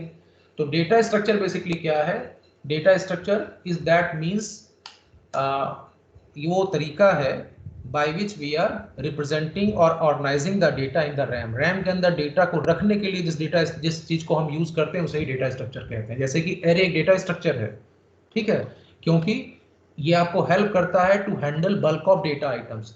अच्छा, फिर इसका क्राइटेरिया आता है, किस क्राइटेरिया पे आप डेटा स्ट्रक्चर को क्लासिफाई कर सकते हैं। एक क्राइटेरिया तो ये कहता है कि डेटा स्ट्रक्चर या तो लीनियर होते हैं या नॉन लीनियर होते हैं। अगर हम कहते हैं लीनियर है, तो लीनियर का मतलब है कि रैम में जब उनको अरेंज करेंगे, रैम में जब वो अरेंज होंगे तो वो लीनियर फैशन में होंगे, except the first and last nodes या elements, every element will be having exactly one predecessor and one successor. अगर हम ये कहते हैं कि एक भीड़ है और इस भीड़ में हम कहते हैं कि आप सब लोग अपने आप को ऐसे अरेंज कर लीजिए कि जिसमें श्याम जो है सबसे पहले खड़ा हो जाए और सुनील सबसे लास्ट में हो, बाकी सब लोग ये सुनिश्चित कर लें कि उनके पहले ठीक एक व्यक्ति हो, उनके बाद ठीक एक व्यक्ति हो, तो इससे क्या होगा, सब एक लाइन में आ जाएंगे। तो ये क्या हो जाएगा, एक लीनियर डेटा स्ट्रक्चर है। बिकॉज लीनियर डेटा स्ट्रक्चर में except for the front and the rear element, all the remaining elements or intermediate elements are having exactly one predecessor and one successor। ठीक है, तो ये जो लीनियर फैशन है या linear data structure है, इस कैटेगरी में हम किसको रखते हैं, एरे को। सिंगल डायमेंशनल एरे जो है वो लीनियर फैशन की है। ठीक है, हालांकि डबल डायमेंशनल को भी जब हम रैम में स्टोर करते हैं तो होती लीनियर है, लेकिन वो हम इसको फिर कभी बताएंगे। तो ये एक लीनियर डेटा। नॉन लीनियर क्या हो सकता है, नॉन लीनियर का मतलब जैसे आप नेटवर्क को रिप्रेजेंट करें कि एक कंप्यूटर जो है वो जो है पहले 2 कंप्यूटर से कनेक्टेड है, उसके बाद जो है वो 3 कंप्यूटर से कनेक्टेड है, तो एक नॉन लीनियर डेटा स्ट्रक्चर है। इसको अगर आप रैम में कभी रिप्रेजेंट भी करेंगे तो कभी लीनियरली ऐसे रिप्रेजेंट नहीं कर पाएंगे। ठीक है, तो डेटा स्ट्रक्चर या तो लीनियर होगा या नॉन लीनियर होगा। एक और इसका क्लासिफिकेशन है कि इट इज होमोजीनियस और नॉन होमोजीनियस। होमोजीनियस का मतलब है जिसको हम हिंदी में कहते हैं समांग, सब एक ही तरीके का। जैसे एरे क्या है, is a homogeneous data structure. Why, because array को हम क्या करते हैं, एक ही डेटा टाइप से डिफाइन करते हैं और 100 के 100 एलिमेंट सारे इंटीजर बन जाते हैं। अगर यहाँ कैरेक्टर लिख दूंगा 100 के 100 एलिमेंट जो है कैरेक्टर बन जाएंगे। तो ये क्या है, एक होमोजीनियस डाटा स्ट्रक्चर है। नॉन होमोजीनियस क्या होगा, जिसके अंदर अलग अलग टाइप के डेटा स्ट्रक्चर हो। जैसे आपने क्लासेस पढ़े हैं, तो क्लासेस को आप छोड़िए थोड़ा, अगर हम सी के कॉन्टेक्स्ट में आपको समझाएं तो यहाँ पे क्या होता है, एक स्ट्रक्चर नाम का जो है वो होता है डेटा स्ट्रक्चर, स्ट्रक्ट नाम से। ठीक है, जैसे अगर मान लीजिए आपसे मैं कहूं कि अपने क्लास का एक रिजल्ट बनाओ, हर एक स्टूडेंट के लिए आपको क्या चाहिए, उसका नाम चाहिए, उसका रोल नंबर चाहिए, उसके सब्जेक्ट्स के जो 5 सब्जेक्ट उसने पढ़े तो 5 के मार्क्स चाहिए। तो अब उसका नाम जो है वो कैरेक्टर टाइप का है, उसका रोल नंबर इंटीजर टाइप का है, उसके मार्क्स अगर if it is allowed that you can give the marks in fractions like 23.5, 24.5, तो you can take all the marks as real type, or even if you are taking it as integer type, but definitely percentage you have to take as real type, मतलब float type पर define करना पड़ेगा। क्यों, अब आपको क्या करना है, ये सारे के सारे जो फील्ड्स हैं जो अलग अलग टाइप की हैं वो एसोसिएटेड किससे हैं, केवल एक स्टूडेंट से। इसको हैंडल करने के लिए जैसे सी वगैरह में इस स्ट्रक्चर नाम से जो है डेटा स्ट्रक्चर होता है, जिसको स्ट्रक्ट कीवर्ड से करते हैं, तो उसमें ये अलग अलग फील्ड्स डिफाइन होती हैं। अब अगर कोई भी वेरिएबल आप स्ट्रक्चर टाइप पर डिफाइन करेंगे तो उस वेरिएबल के अंदर उतने ही मेंबर बन जाएंगे जितने का आपने वो स्ट्रक्चर डिफाइन किया है। स्ट्रक्चर मैंने डिफाइन किया कि उसमें नाम जो है वो करेक्टर 25 करेक्टर का नाम हो, तो वो तो एक करेक्टर एरे ले ली। उसके बाद रोल नंबर के लिए हमने इंटीजर ले लिया, तो इंट रोल नंबर लिख लिया, तो इंटीजर टाइप का रोल नंबर हो गया। फिर 5 सब्जेक्ट के मार्क्स जो है वो भी हमने इंटीजर टाइप के डिफाइन किए, तो फिर हमने इंट मार्क्स और 5 डायमेंशन की एक एरे ले ली, तो उसमें 5 जो है इंटीजर जो है वो मार्क्स हो गए। उसके बाद फिर हमने एक PER परसेंटेज की एक फील्ड ली जिसको हमने फ्लोट टाइप डिफाइन कर दिया। तो अब इस सबको हमने एक साथ क्लब कर दिया। अब कोई वेरिएबल अगर हम इस टाइप के स्ट्रक्चर का डिफाइन करेंगे तो उसके 5 हिस्से होंगे, उसमें नाम का स्टोर करने की क्षमता होगी, उसके एक हिस्से में रोल नंबर डालने की, उसके एक हिस्से में 5 सब्जेक्ट के मार्क्स डालने की, और एक हिस्से में परसेंटेज डालने की, और ये सारे के डाटा टाइप्स क्या हैं, अलग अलग हैं। तो ऐसे ही डाटा स्ट्रक्चर को हम क्या कहेंगे, नॉन होमोजीनियस। ठीक है, वो नॉन होमोजीनियस टाइप का है। तो हमने क्या सीखा कि अगर डेटा स्ट्रक्चर जो है is the representation of data in the RAM, ठीक है, और is the way by which we are defining और organizing the data in the RAM for processing with the help of a program. एक program की सहायता से अगर data को प्रोसेस करना चाहते हैं तो रैम में उसको रखने के लिए जिस चीज को हम यूज करते हैं उसी को हम डेटा स्ट्रक्चर कहते हैं। ठीक है, अब वो डेटा स्ट्रक्चर का क्लासिफिकेशन कैसे हो सकता है, उसके कई व्यूज हैं। एक क्लासिफिकेशन ये है कि वो या तो लीनियर होगा या नॉन लीनियर होगा, तो सारे डेटा स्ट्रक्चर या तो लीनियर होंगे या नॉन लीनियर होंगे। दूसरा, डेटा स्ट्रक्चर या तो होमोजीनियस हो सकता है या नॉन होमोजीनियस हो सकता है। होमोजीनियस का मतलब है कि किसी डेटा स्ट्रक्चर के सारे एलिमेंट जो है सेम टाइप के होंगे। नॉन होमोजीनियस का मतलब है कि सारे डेटा स्ट्रक्चर के जो एलिमेंट है वो सिमिलर टाइप के नहीं है। एग्जाम्पल, एरे जो है होमोजीनियस है क्योंकि अगर आपने इंट एरे डिफाइन किया तो सारे के सारे एलिमेंट जो है इंटीजर है। और अगर मैं कहता हूँ स्ट्रक्चर, जो भी आपको मैंने बताया क्लास के रिजल्ट के लिए हर एक व्यक्ति की आप 5 चीजें एक साथ स्टोर कर रहे हैं, और वो जो स्ट्रक्चर या डेटा स्ट्रक्चर आप यूज कर रहे हैं वो नॉन होमोजीनियस है क्योंकि उसमें नाम जो है कैरेक्टर टाइप का है, रोल नंबर इंटीजर टाइप का है, मार्क्स इंटीजर टाइप के हैं, परसेंटेज फ्लोट टाइप का है। इसका मतलब है मिसलेनियस टाइप के जो सेक्शंस हैं वो एक ही वेरिएबल के अंदर है। तो ये वेरिएबल क्या है, ये एक ऐसा डेटा स्ट्रक्चर है जो कि नॉन होमोजेनियस है। ठीक है। तीसरा एक क्लासिफिकेशन का तरीका और होता है जिसको हम कहते हैं स्टैटिक और डायनेमिक। तो वो will discuss on some other day क्योंकि आपको केवल इतना ही आज समझ लीजिए कि what is data structure and what is the importance of that data structure, कि अगर हम कोई प्रोग्रामिंग करते हैं तो इट इज वेरी इंपॉर्टेंट। अगर आप सी का प्रोग्राम बनाते हैं, अगर हम कोई प्रॉब्लम जैसे आपको दी जाती है तो आप जब प्रॉब्लम को पढ़ते हैं तो पढ़ने के साथ ही you make the analysis of that problem. आपके ब्रेन में, आपके दिमाग में ये चीज आती है कि इस प्रोग्राम को मुझे कैसे लिखना है। तो एक तो आपको इमीडिएटली आता है कि what should be the logic which I should use to write the code, और दूसरा आपको ये भी लगता है कि इसमें इनपुट क्या क्या चाहिए और डेटा कैसे जो है रैम के अंदर रखेंगे। तो वो आप जब चूज करते हैं तो that is the data structure. अब वो बहुत सिंपल वे में अगर आप कहें तो नोइंगली अननोइंगली तो डेटा स्ट्रक्चर आप अभी भी यूज करते आ रहे हैं। आपने जो भी प्रोग्रामिंग लैंग्वेज सीखी होगी, जैसे जावा सीखा है, कुछ भी करा है, या किसी में प्रोग्राम लिख रहे हैं, तो हर एक लैंग्वेज के अंदर जो आप वेरिएबल्स ले रहे हैं तो they are the examples of data structure. अब ये बात अलग है कि बहुत ही डैम सिंपल डेटा स्ट्रक्चर है, लेकिन अगर आपको वैसे देखें तो अगर आपको कोई प्रॉब्लम दी जाती तो प्रॉब्लम के इंस्पेक्शन के बाद आप डिसाइड करते हैं कि मुझे इसमें एरे लेना है, या मुझे इसमें स्ट्रक्चर लेना है, या इसमें जो है इस जो वेरिएबल लेना है वो डायनेमिक टाइप का लेना है कि स्टैटिक टाइप का लेना है। तो वो सब आपके दिमाग में बाद में आता है। तो जब आप प्रोग्रामिंग करते हैं तो automatically these things are getting imbibed. अब उसमें केवल आपको ये है कि आपको ये जानना पड़ेगा कि जो आप करते आ रहे हैं परोक्ष रूप से वही डेटा स्ट्रक्चर है। ठीक है। तो ये जो सी का मैं प्रोग्राम आपको इसमें बता रहा हूं, तो उसमें इस प्रोग्राम को जब हम रन करेंगे तो देखिए, जब ये प्रोग्राम मान लीजिए हम कंपाइल करते हैं, कंपाइल करने के बाद जब रन करेंगे तो क्या होगा, ये स्टेटमेंट तो ये करेगा कि 3 वेरिएबल्स रैम में डिफाइन कर देगा ABC नाम के, और रैम में डिफाइन करने का मतलब है कि इनको तीनों को स्पेस अलॉट हो जाएगा रैम में। ठीक है। उसके बाद आपका अगला स्टेटमेंट है प्रिंट एफ एंटर वैल्यूज। तो जो कुछ भी आप इन्वर्टेड कॉमास के अंदर, डबल एंटर कॉमास में देते हैं वो एज इट इज प्रिंट होगा स्क्रीन के ऊपर। तो आपको एक प्रॉम्प्ट आ जाएगा एंटर वैल्यूज, और आप 2 वैल्यूज देंगे। लेटर सपोज आपने 4 दिया और 5 दिया, तो 4 A में स्टोर हो गया, 5 जो है वो B में स्टोर हो गया। एम्परसेंड इसके आगे इसलिए लगा देते हैं क्योंकि स्कैनफ ये कहता है कि आपको जहां भी 4 को स्टोर करना है उसकी एड्रेस बताइए। तो address is not known to us, क्योंकि जब आपने इंट ABC आपने इसमें लिखा अपने प्रोग्राम में, जब प्रोग्राम को कंपाइल करेंगे तो A will take some space in the RAM. Now which space that A has taken that you cannot prefix, आप पहले से फिक्स नहीं कर सकते। तो वो जो भी स्पेस रैम में उस समय होगा वो आपका जो कंपाइलर है वो उसको अलॉट करने के लिए OS से रिक्वेस्ट करेगा, और OS जो है रैम का एक स्पेस A को अलॉट कर देगा।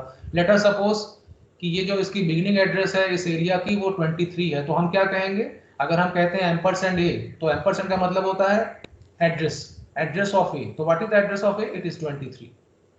तो बेसिकली होता क्या है कि इंटीजर जो है वो 2 बाइट का होता है, और रैम की एक लोकेशन 1 बाइट डाटा ही स्टोर कर पाती है। तो इसका मतलब है कि जब हम कहते हैं इंट A, तो A को स्पेस अलॉट हुआ, तो कितना स्पेस अलॉट होगा? 2 रैम की लोकेशन अलॉट होंगी, क्योंकि 2 बाइट उसकी स्टोरेज कैपेसिटी है। तो इसलिए 23 और 24 दोनों मिलके A का एरिया बनाएंगी, लेकिन जो भी एरिया बनता है उसकी जो छोटी एड्रेस होती है, बिगिनिंग एड्रेस, उसी से वो आइडेंटिफाई होता है।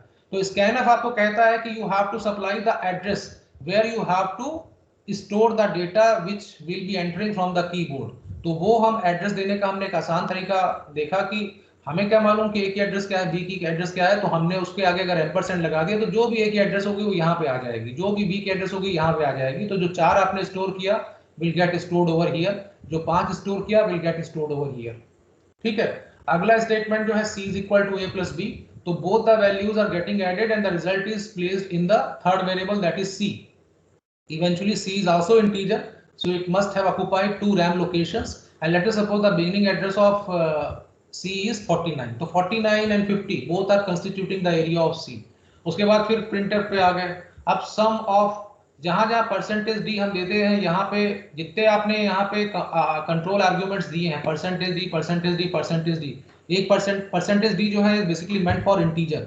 तो अगर आपने ये जो भी हेडिंग लिखी है वो इन्वर्टेड कॉमास के अंदर, वो तो एज इट इज मैंने अभी आपको बताया स्क्रीन पे आती है, जैसे कि एंटर वैल्यूज स्क्रीन पे एज इट इज आ जाएगा, ये भी एज इट इज आएगा, लेकिन जहां जहां परसेंटेज डी लिखा है वहां वहां पे ए और बी और सी की वैल्यू इंसर्ट हो जाएगी। तो A की वैल्यू जो है पहले परसेंटेज डी पे, क्योंकि 1 to 1 सीक्वेंस होता है, सेकंड जो है B, तो सेकंड प्लेस वाले परसेंटेज डी पे आएगा, और थर्ड जो है C जो थर्ड वाले पे आएगा। तो यहाँ सम ऑफ 4 and 5 is 9 ये प्रिंट हो जाएगा और उसके साथ ही प्रोग्राम टर्मिनेट कर जाएगा। तो ये एक सिंपल प्रोग्राम है जहाँ पे हम प्रोग्राम को रन करते हैं, वो प्रोग्राम हमें वैल्यू मतलब एंटर करने के लिए प्रॉम्प्ट करता है, जब हम वैल्यूज देते हैं तो वो उसका रिजल्ट शो कर देता है। Now come to the execution part. Clear से I am clearing the screen, sorry, ठीक है, और इसको एक्सक्लूसिव मोड में ले जाते हैं सो दैट ये हेडर हट जाए, ठीक है। अब अगर हाँ बताइए सर, नॉन लीनियर स्ट्रक्चर का एग्जांपल क्या होगा? नॉन लीनियर का एग्जांपल जो है ग्राफ होते हैं बेटा। जो ग्राफ आप जब इम्प्लीमेंट करते हैं प्रोग्रामिंग में तो वो नॉन लीनियर का एग्जांपल होता है, ठीक है। हाँ, और बेसिकली ग्राफ हम क्यों पढ़ते हैं, जब आपसे कोई कहता है कि जैसे आप और हम जो ये सब्जेक्ट्स पढ़ते हैं इनका प्रैक्टिकल रेलेवेंस क्या है। जैसे आपने जब अपना कंप्लीट कर लिया MCA course, late us suppose आपने किसी सॉफ्टवेयर डेवलपमेंट कंपनी को ज्वाइन किया और उसको एक असाइनमेंट आया कि जो किसी एयरलाइन कंपनी के लिए आपको कोई सॉफ्टवेयर बनाना है और उसमें रूट ऑप्टिमाइजेशन का आपको सॉफ्टवेयर बनाना है। मतलब एयरलाइन कंपनी ये चाहती है कि दो शहरों के बीच में कौन सा ऑप्टिमल पाथ होगा, इसका आप जो है उनको सॉफ्टवेयर बना के दें।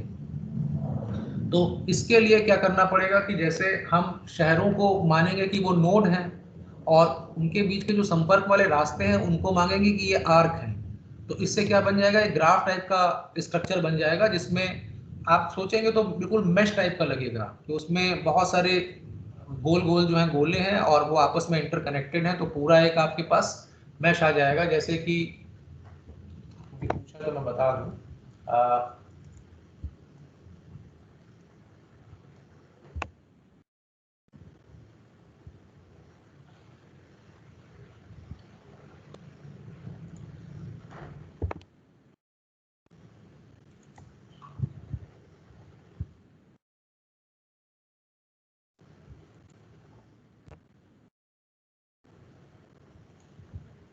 जैसे कि हमने एक प्रोग्राम लिखना है और उसके लिए हमने ये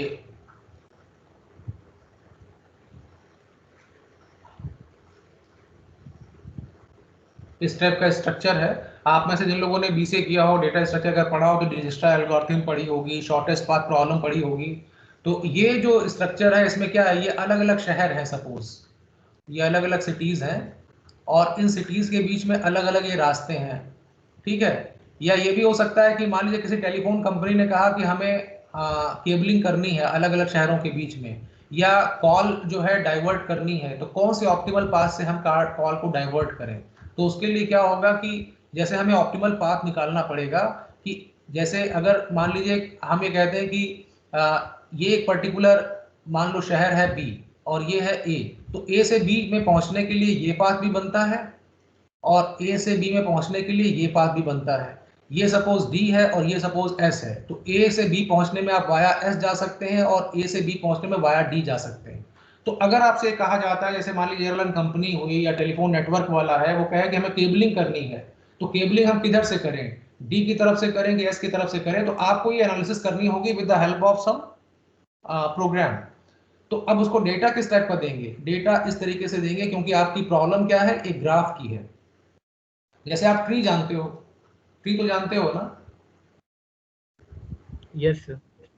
अगर ट्री में अगर हम साइकिल्स बना दें, अगर ट्री में हम साइकिल्स बना दें तो ट्री ही ग्राफ हो जाता है, क्योंकि ट्री जो है वो ग्राफ का एक स्पेशल इंस्टेंस है, ठीक है, जो कि जिसमें साइकिल्स को रिमूव कर दिया गया है। तो चाहे ट्री हो चाहे ग्राफ हो, इन दोनों के लिए जो डाटा स्ट्रक्चर होगा वो किस टाइप का होगा, नॉन लीनियर। ये नॉन लीनियर के एग्जांपल्स हैं, ठीक है। डायरेक्ट जो ऑपरेटिंग सिस्टम की डिजाइनिंग है, जो उसमें ट्री जो फाइल सिस्टम है उसमें क्या होता है, we are having a root on top and then we are having some further sub directories, उसके अंदर फर्दर सब डायरेक्टरीज। अब इसका अगर इंप्लीमेंटेशन सॉफ्टवेयर में करना हो तो एक डेटा स्ट्रक्चर किस टाइप का है, इट इज नॉन लीनियर, ठीक।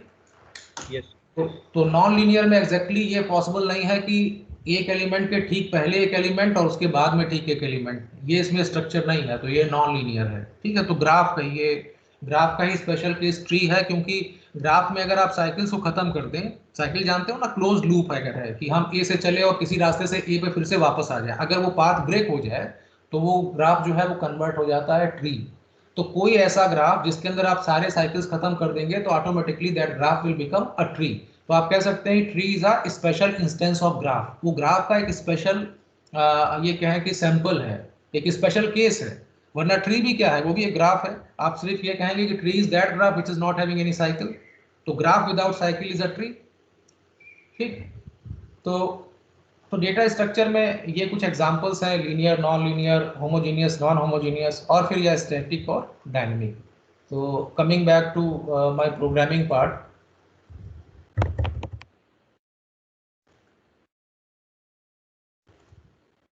अब हम इसमें वही जो प्रोग्राम है वो मैंने पहले से ही यहाँ पे gedit sample.c,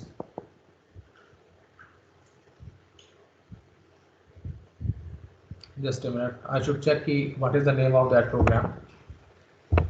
ls start.c, simple.c, तो gedit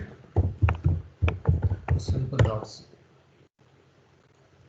तो ये प्रोग्राम है, वही है जो अभी आपको एक्सप्लेन किया कि ये हेडर हो गया, ये जो है मेन फंक्शन है, क्योंकि हर एक प्रोग्राम के अंदर एक मेन नाम का जरूर फंक्शन होगा, वही रन होता है एक्चुअली, कंपाइलर इसी से प्रोग्राम को रन करता है। ये उसकी पूरी बॉडी हो गई, ओपनिंग और क्लोजिंग करली ब्रैकेट के बीच में 3 वेरिएबल्स हमने डिफाइन किए हैं, तीनों इंटीजर टाइप के हैं, क्योंकि ये एक टाइप कास्टिंग लैंग्वेज है जो ये आपको रिस्ट्रिक्शन देती है कि आप जो भी वेरिएबल्स यूज करेंगे पहले उनको आप उनका टाइप जरूर डिक्लेयर करें। यही चीज़ आप जावा में भी करते हैं कि कोई भी अगर आप वेरिएबल यूज कर रहे हैं तो यूज करने से पहले उसका टाइप जरूर डिक्लेयर हो जाना चाहिए।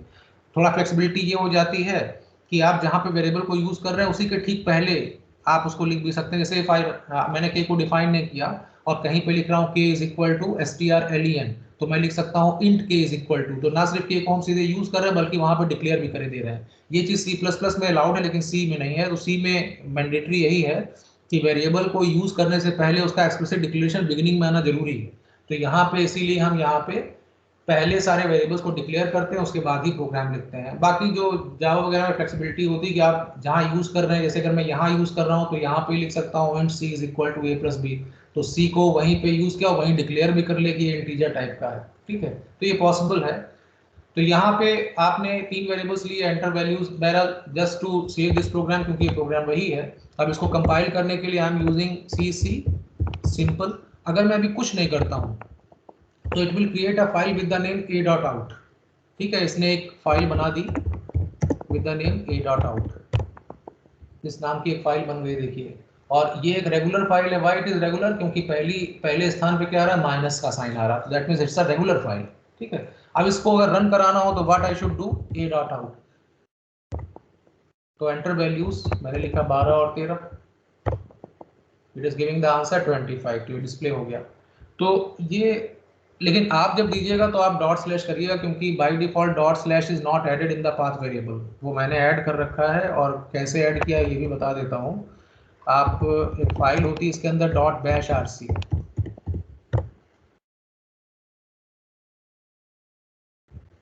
अरे उसके रूट पे होगी, जस्ट ए मिनट, सीडी करके खाली छोड़ दोगे तो अपने आप ही जो है होम डायरेक्टरी में आ जाओगे। अब इसके बाद suppose if I am writing cat dot bash RC, ठीक है। अब आप इसमें देखिए तो जो आखिरी लाइन है इज विजिबल टू यू ना, path is equal to $path colon dot slash. ठीक है, ये एक्चुअली इसलिए होता है, जैसे मैंने आपको याद होगा मैंने सपोज लिखा a is equal to, suppose लिखा अगर मदन, और उसके बाद अगर मैं लिखता हूँ b इज इक्वल टू, और उसके बाद लिखता हूँ $a कोलन मालविया। अब आप अगर इको $b करिए तो आपको क्या मिल रहा है, मदन कोलन मालविया। क्यों मिल रहा है? क्योंकि $a आपने यहाँ पे जो है उसकी वैल्यू सब्स्टिट्यूट करी और बाकी आपने जो स्ट्रिंग थी वो भी इसमें लिख दी, तो ये दोनों मिल गए और आपका बन गया मदन मालविया।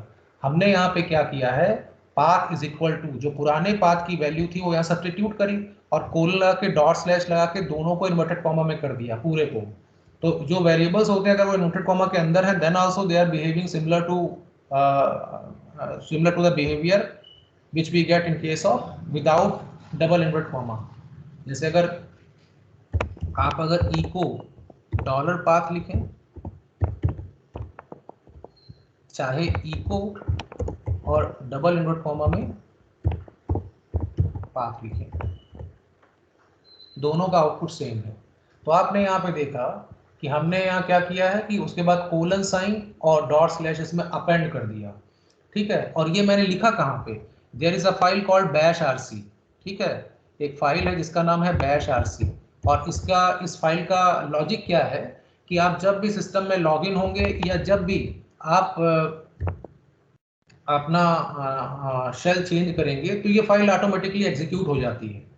तो हुआ क्या कि जब मैं सिस्टम को मैंने ये टर्मिनल को स्टार्ट किया तो ये फाइल अपने आप ही रन हुई और उसने क्या किया कि जो ओरिजिनल पाथ था उसमें तो डॉट स्लैश नहीं था, लेकिन क्योंकि ये फाइल हर बार इम्प्लिसिटली रन होती है, मतलब परोक्ष रूप से रन होती है, आपको पता नहीं चलता, तो उसके अंदर पाथ वेरिएबल जो है रीडिफाइन हो जाता है, उसमें डॉट स्लैश ऑटोमेटिकली अपेंड हो जाता है। और उससे मुझे फ्लेक्सिबिलिटी क्या मिलती है, मुझे फ्लेक्सिबिलिटी ये मिलती है कि मैं a.out को सीधे रन करा पाता हूँ। तो again I am going to directory syscall और उसमें that's why it's possible that I can write a.out and I can give the values and I am getting the result।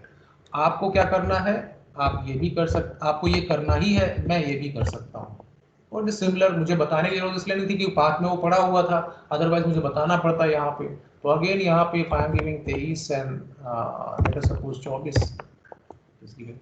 तो ये प्रोग्राम आपको पता है कि ये एक सिंपल सा प्रोग्राम है जो एडिशन ऑफ 2 नंबर्स कर रहा है। नॉर्मली जब आप कोई प्रोग्राम लिखते हैं तो हम इसी टाइप का लिखते हैं, where we give the name of program, that means when we run that program and when the program is encountering the input statement, it is prompting you to enter the input और उसके बाद वो process करके उसका result जो है वो printf या जो आपका राइट स्टेटमेंट होता है राइट ln, ठीक है, system डॉट आउट, ठीक है, डॉट राइट जो आप जावा में लिखते हैं, ठीक है, तो वो क्या करेगा, उस वैल्यू को स्क्रीन के ऊपर प्रिंट कर देगा।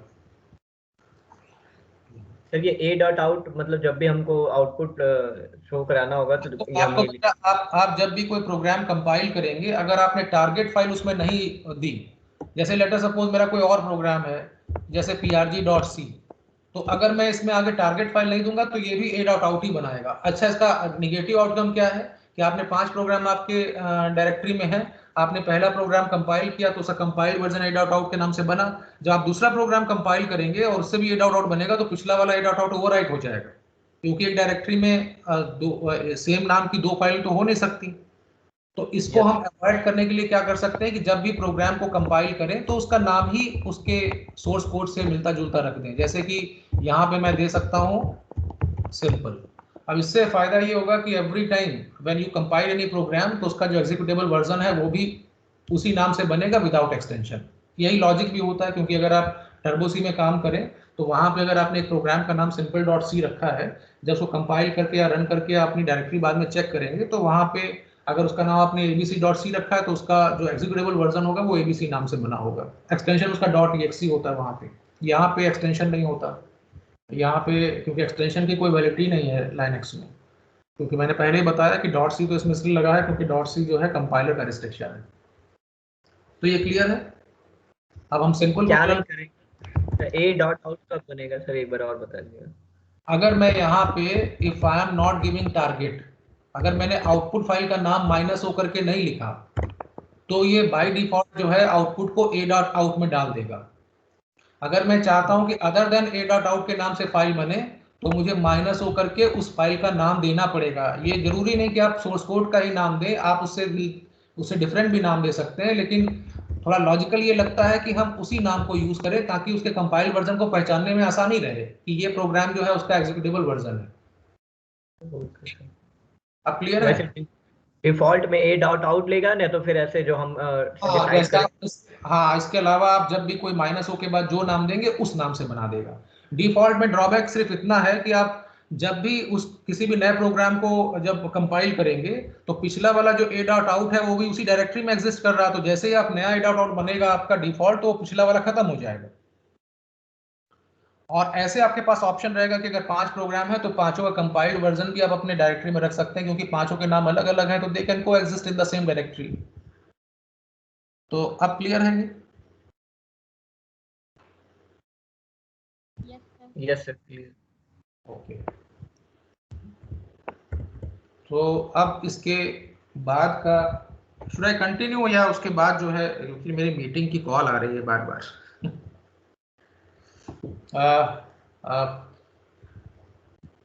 आप क्या कर सकते हैं इसके अलावा, अब आपकी क्लास का कि मैं थोड़ा एक प्रोग्राम और आपको एक्सप्लेन कर देता हूँ, उसके बाद आई एंड द सेशन, ठीक है?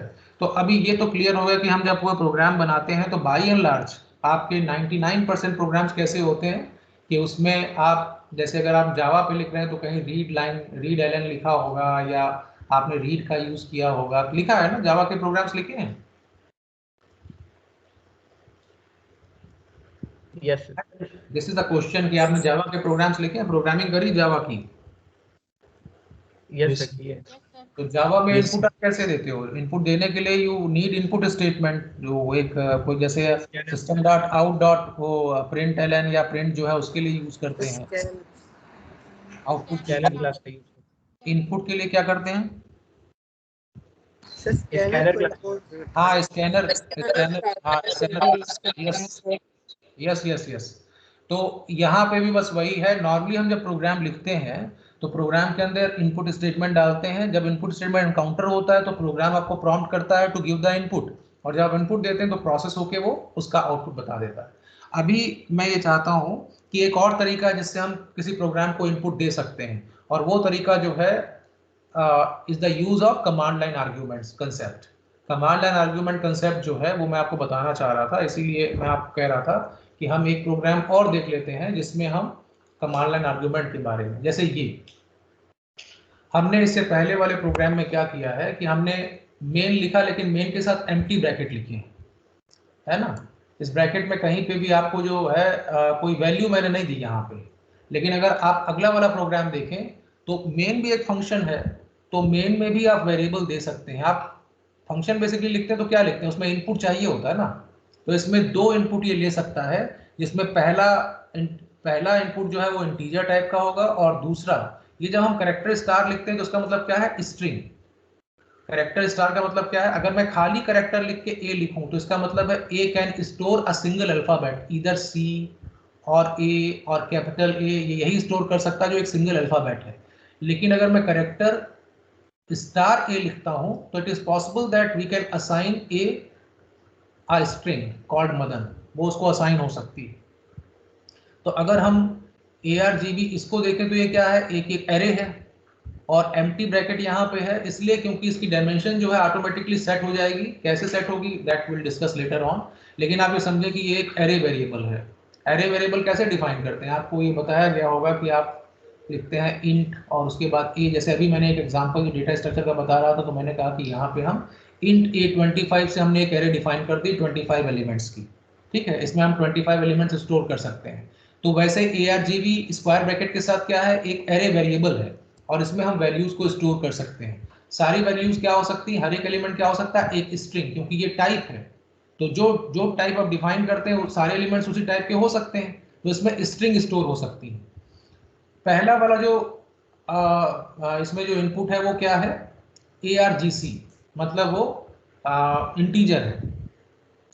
अब ये सवाल उठता है कि जो फंक्शंस हम, जैसे मान लीजिए आपने एक मेन प्रोग्राम लिखा और मेन प्रोग्राम में आपने लिखा k इज इक्वल टू और कहीं पे लिखा आपने फैक्ट 5, तो ये फैक्टोरियल का कोई फंक्शन है, उसमें इनपुट आपने क्या दिया 5, तो फैक्टोरियल 5 जो है वो 120 के को असाइन हो जाएगा। अगर आप k की वैल्यू चेक करेंगे तो 120 की वैल्यू आएगी।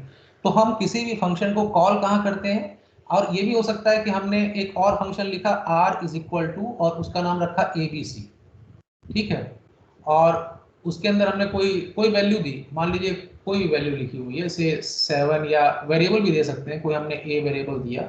अब जहां ABC की डेफिनेशन है उसके अंदर एक और कहीं पे कॉल है c is equal to X Y Z, उसके अंदर एक और फंक्शन कॉल किया गया है।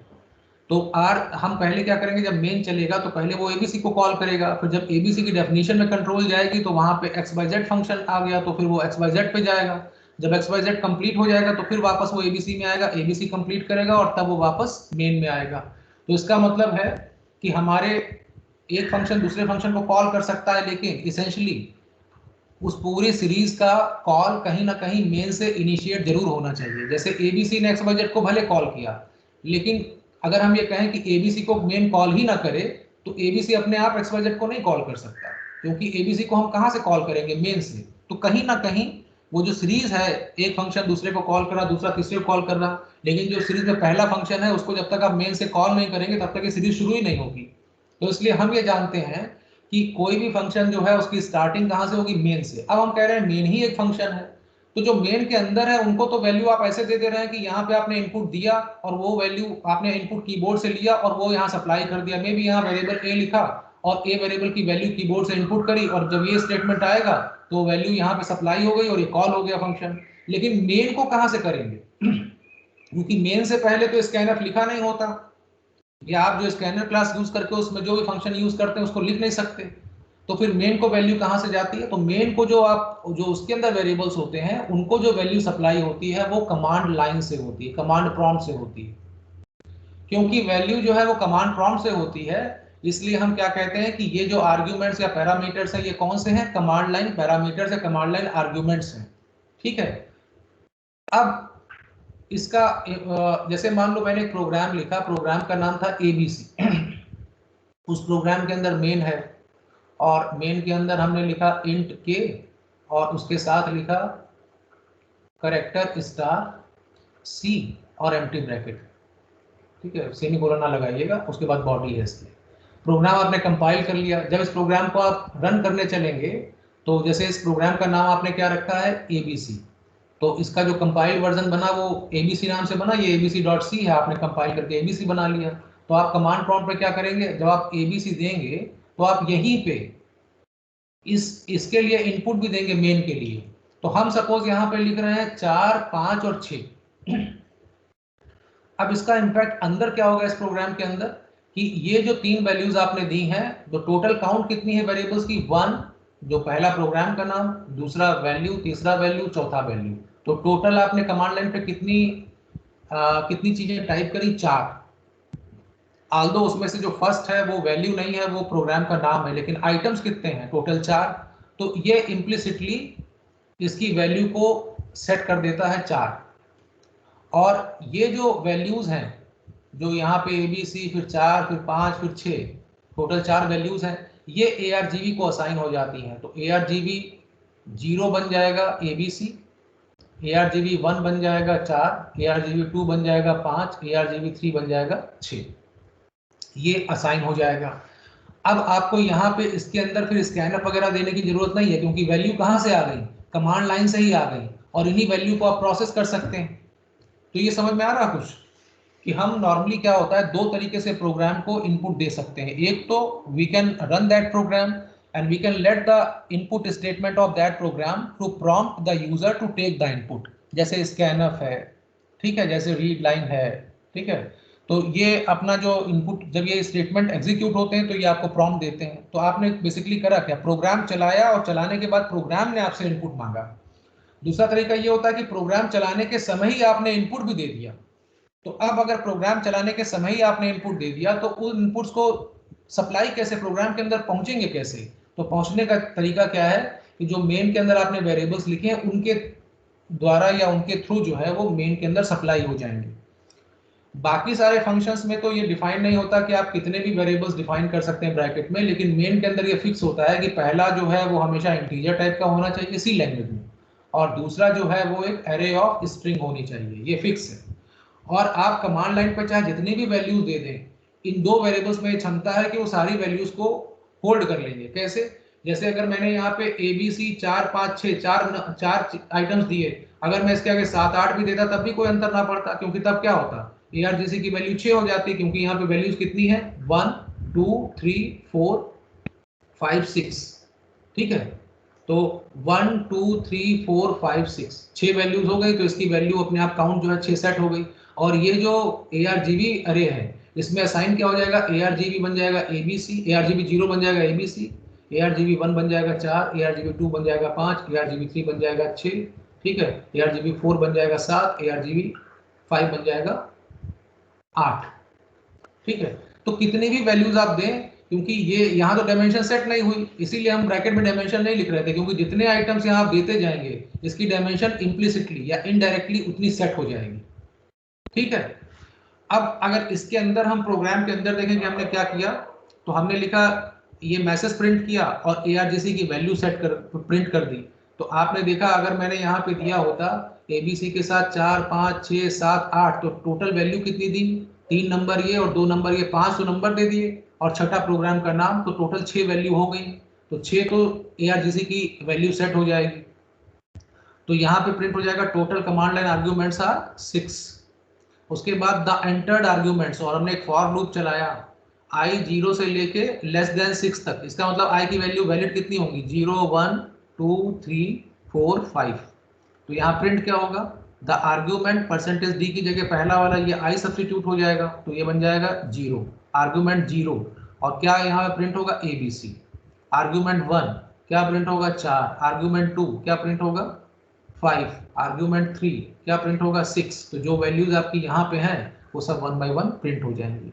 तो इसी प्रोग्राम को ये भी एक इनपुट देने का तरीका है। डेलिबरेटली मैं आपको बता रहा हूँ इसलिए क्योंकि इसी कंसेप्ट को हम लोग आगे यूज करेंगे कि प्रोग्राम को हम दो तरीके से इनपुट दे सकते हैं। एक तरीका तो जो हम कन्वेंशनली यूज करते आ रहे हैं कि प्रोग्राम को रन किया और जब इसमें इनपुट स्टेटमेंट एनकाउंटर हुआ तो आपको उसने इनपुट आपसे मांगा, प्रोग्राम ने मांगा। दूसरा ये कि प्रोग्राम को मांगने नहीं देंगे, हम जब प्रोग्राम चलाएंगे तो वहीं पे इनपुट भी दे देंगे। तो जब वो प्रोग्राम रन होगा तो उस इनपुट के साथ ही रन होगा। अब अगर जो आप इनपुट कमांड लाइन पे दे रहे हैं तो प्रोग्राम के अंदर उसको होल्ड करने के लिए वेरिएबल्स चाहिए ना, क्योंकि हर इनपुट को जो आप कीबोर्ड से देते हैं उसको होल्ड करने के लिए वेरिएबल्स चाहिए। तो वेरिएबल्स कहाँ से आएंगे, वो आपने जो ब्रैकेट मेन के अंदर लिखे हैं उसी से आएंगे। जैसे यहाँ पे आपने ये जो लिख रखा है इसी में वो वैल्यूज जो है होल्ड हो जाएंगी। तो अब इसको मैं आपको इसका एग्जीक्यूशन दिखा देता हूँ तो शायद आपको और क्लियर हो जाए। और फिर भी अगर कोई कंफ्यूजन हो तो don't hesitate to ask this problem कि आपको समझ में नहीं आया। तो gedit and let us check what is the name of my program. I suppose arg.c। तो मैं आपको दिखाता हूँ gedit arg.c। तो पहला तो वो हैश इंक्लूड stdio.h है। फिर ये आपने देखा यहाँ पे ये हमने दो वेरिएबल्स यूज किए हैं, लेकिन इन दो वेरिएबल्स की सहायता से हम कितने भी नंबर को हैंडल कर सकते हैं जो आप प्रोग्राम के रन करने के समय इनपुट देते हैं, क्योंकि ARGC उसी के अकॉर्डिंग सेट होती है। तो जितनी वैल्यू आप कमांड लाइन पे देंगे वो सारी की सारी उसी काउंट ARGC में आ जाएगी, और जो वैल्यूज हैं वो किस में आ जाएंगी, ARGB में आ जाएंगी। एक चीज का बहुत ध्यान रखिए कि जो हम वहाँ 4 5 6 दे रहे हैं वो स्टोर किस में हो रहे हैं, वो ऐसी एरे में स्टोर हो रहे हैं जिसके अंदर हर एलिमेंट क्या है, एक स्ट्रिंग है। तो स्ट्रिंग का मतलब है कि वो 4 को ऐसे स्टोर करेगा, मतलब 4 एक स्ट्रिंग होगी, ये नंबर नहीं है जिसके ऊपर आप कोई ऑपरेशन कर सकें। मतलब आप ये नहीं कर सकते कि ARGB1 divide by 2। ARGB1 basically क्या होगा, अगर हमने ABC 4 दिया 4 5 6 तो ABC तो चला गया ARGB 0 में, और ARGB1 में क्या चला गया, 4। अब अगर हम लिखते हैं ARGB1 डिवाइड बाई 2 तो ये एक रॉन्ग स्टेटमेंट हो जाएगा, क्योंकि आप स्ट्रिंग को 2 से डिवाइड नहीं कर सकते। तो आपको क्या करना पड़ेगा, इस 4 को नंबर में बदलना पड़ेगा, और उसके लिए there is a function called a2i, ASCII to integer.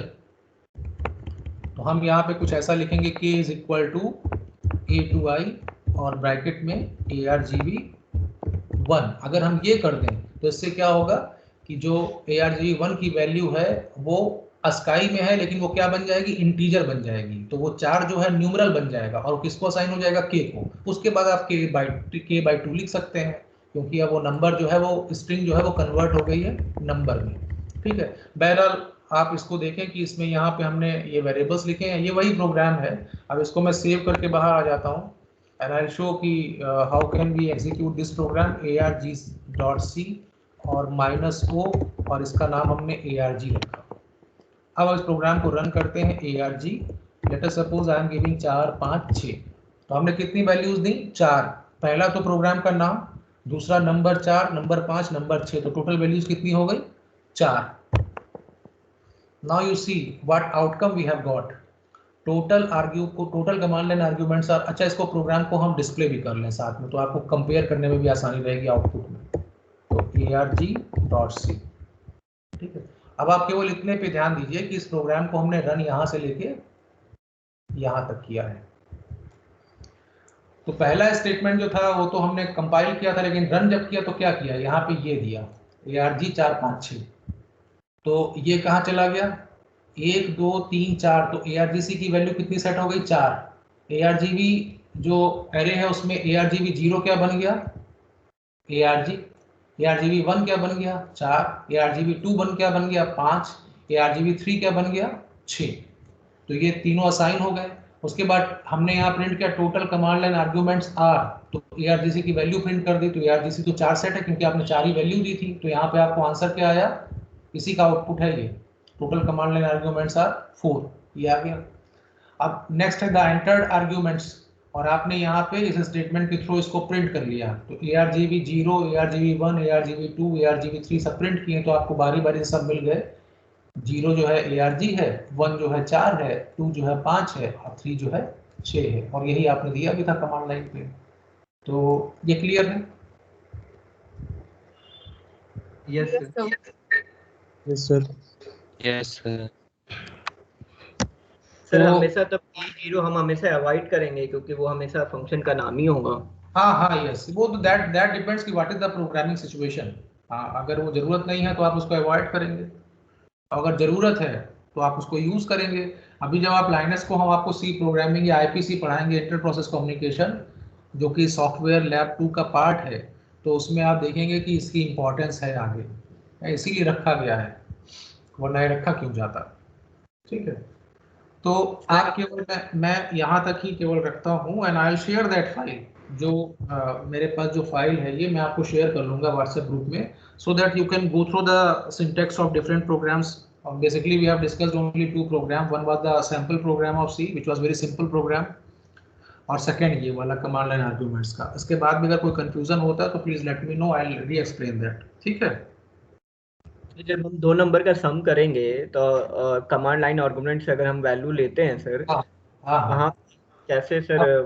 तो आप ऐसे करेंगे, उसमें a to i फंक्शन जो मैंने अभी आपको बताया, आप यहाँ पे लिखेंगे argv1, ठीक है, a इज इक्वल टू वहाँ पे ये दूसरा लिखेंगे लिखेंगे a to i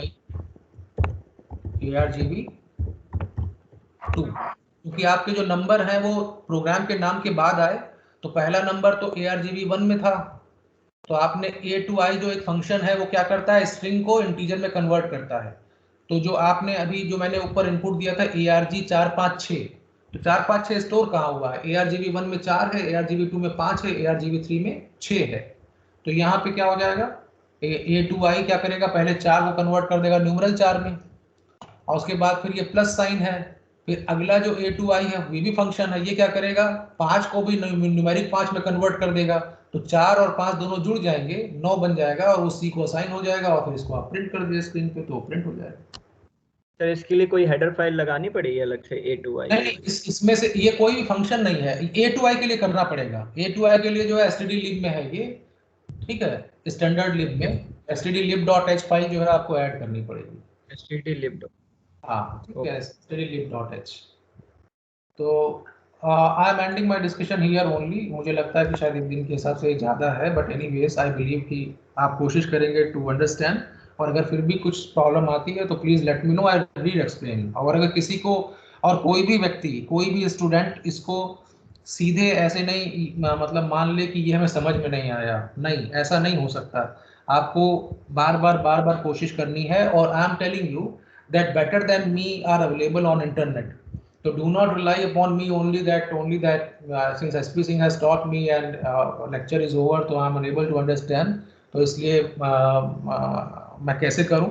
तो ये नहीं बात है, आपको मुझसे अच्छे पढ़ाने वाले, अच्छे एक्सप्लेन करने वाले मिल जाएंगे, तो you can refer any online lecture to understand the concept of command line arguments. By the way, since I am recording this session, so I'll put that video also on YouTube, and you can watch it once again, just to understand whatever you have missed in this lecture. So is it okay? Yes. Yes. Thank you, sir.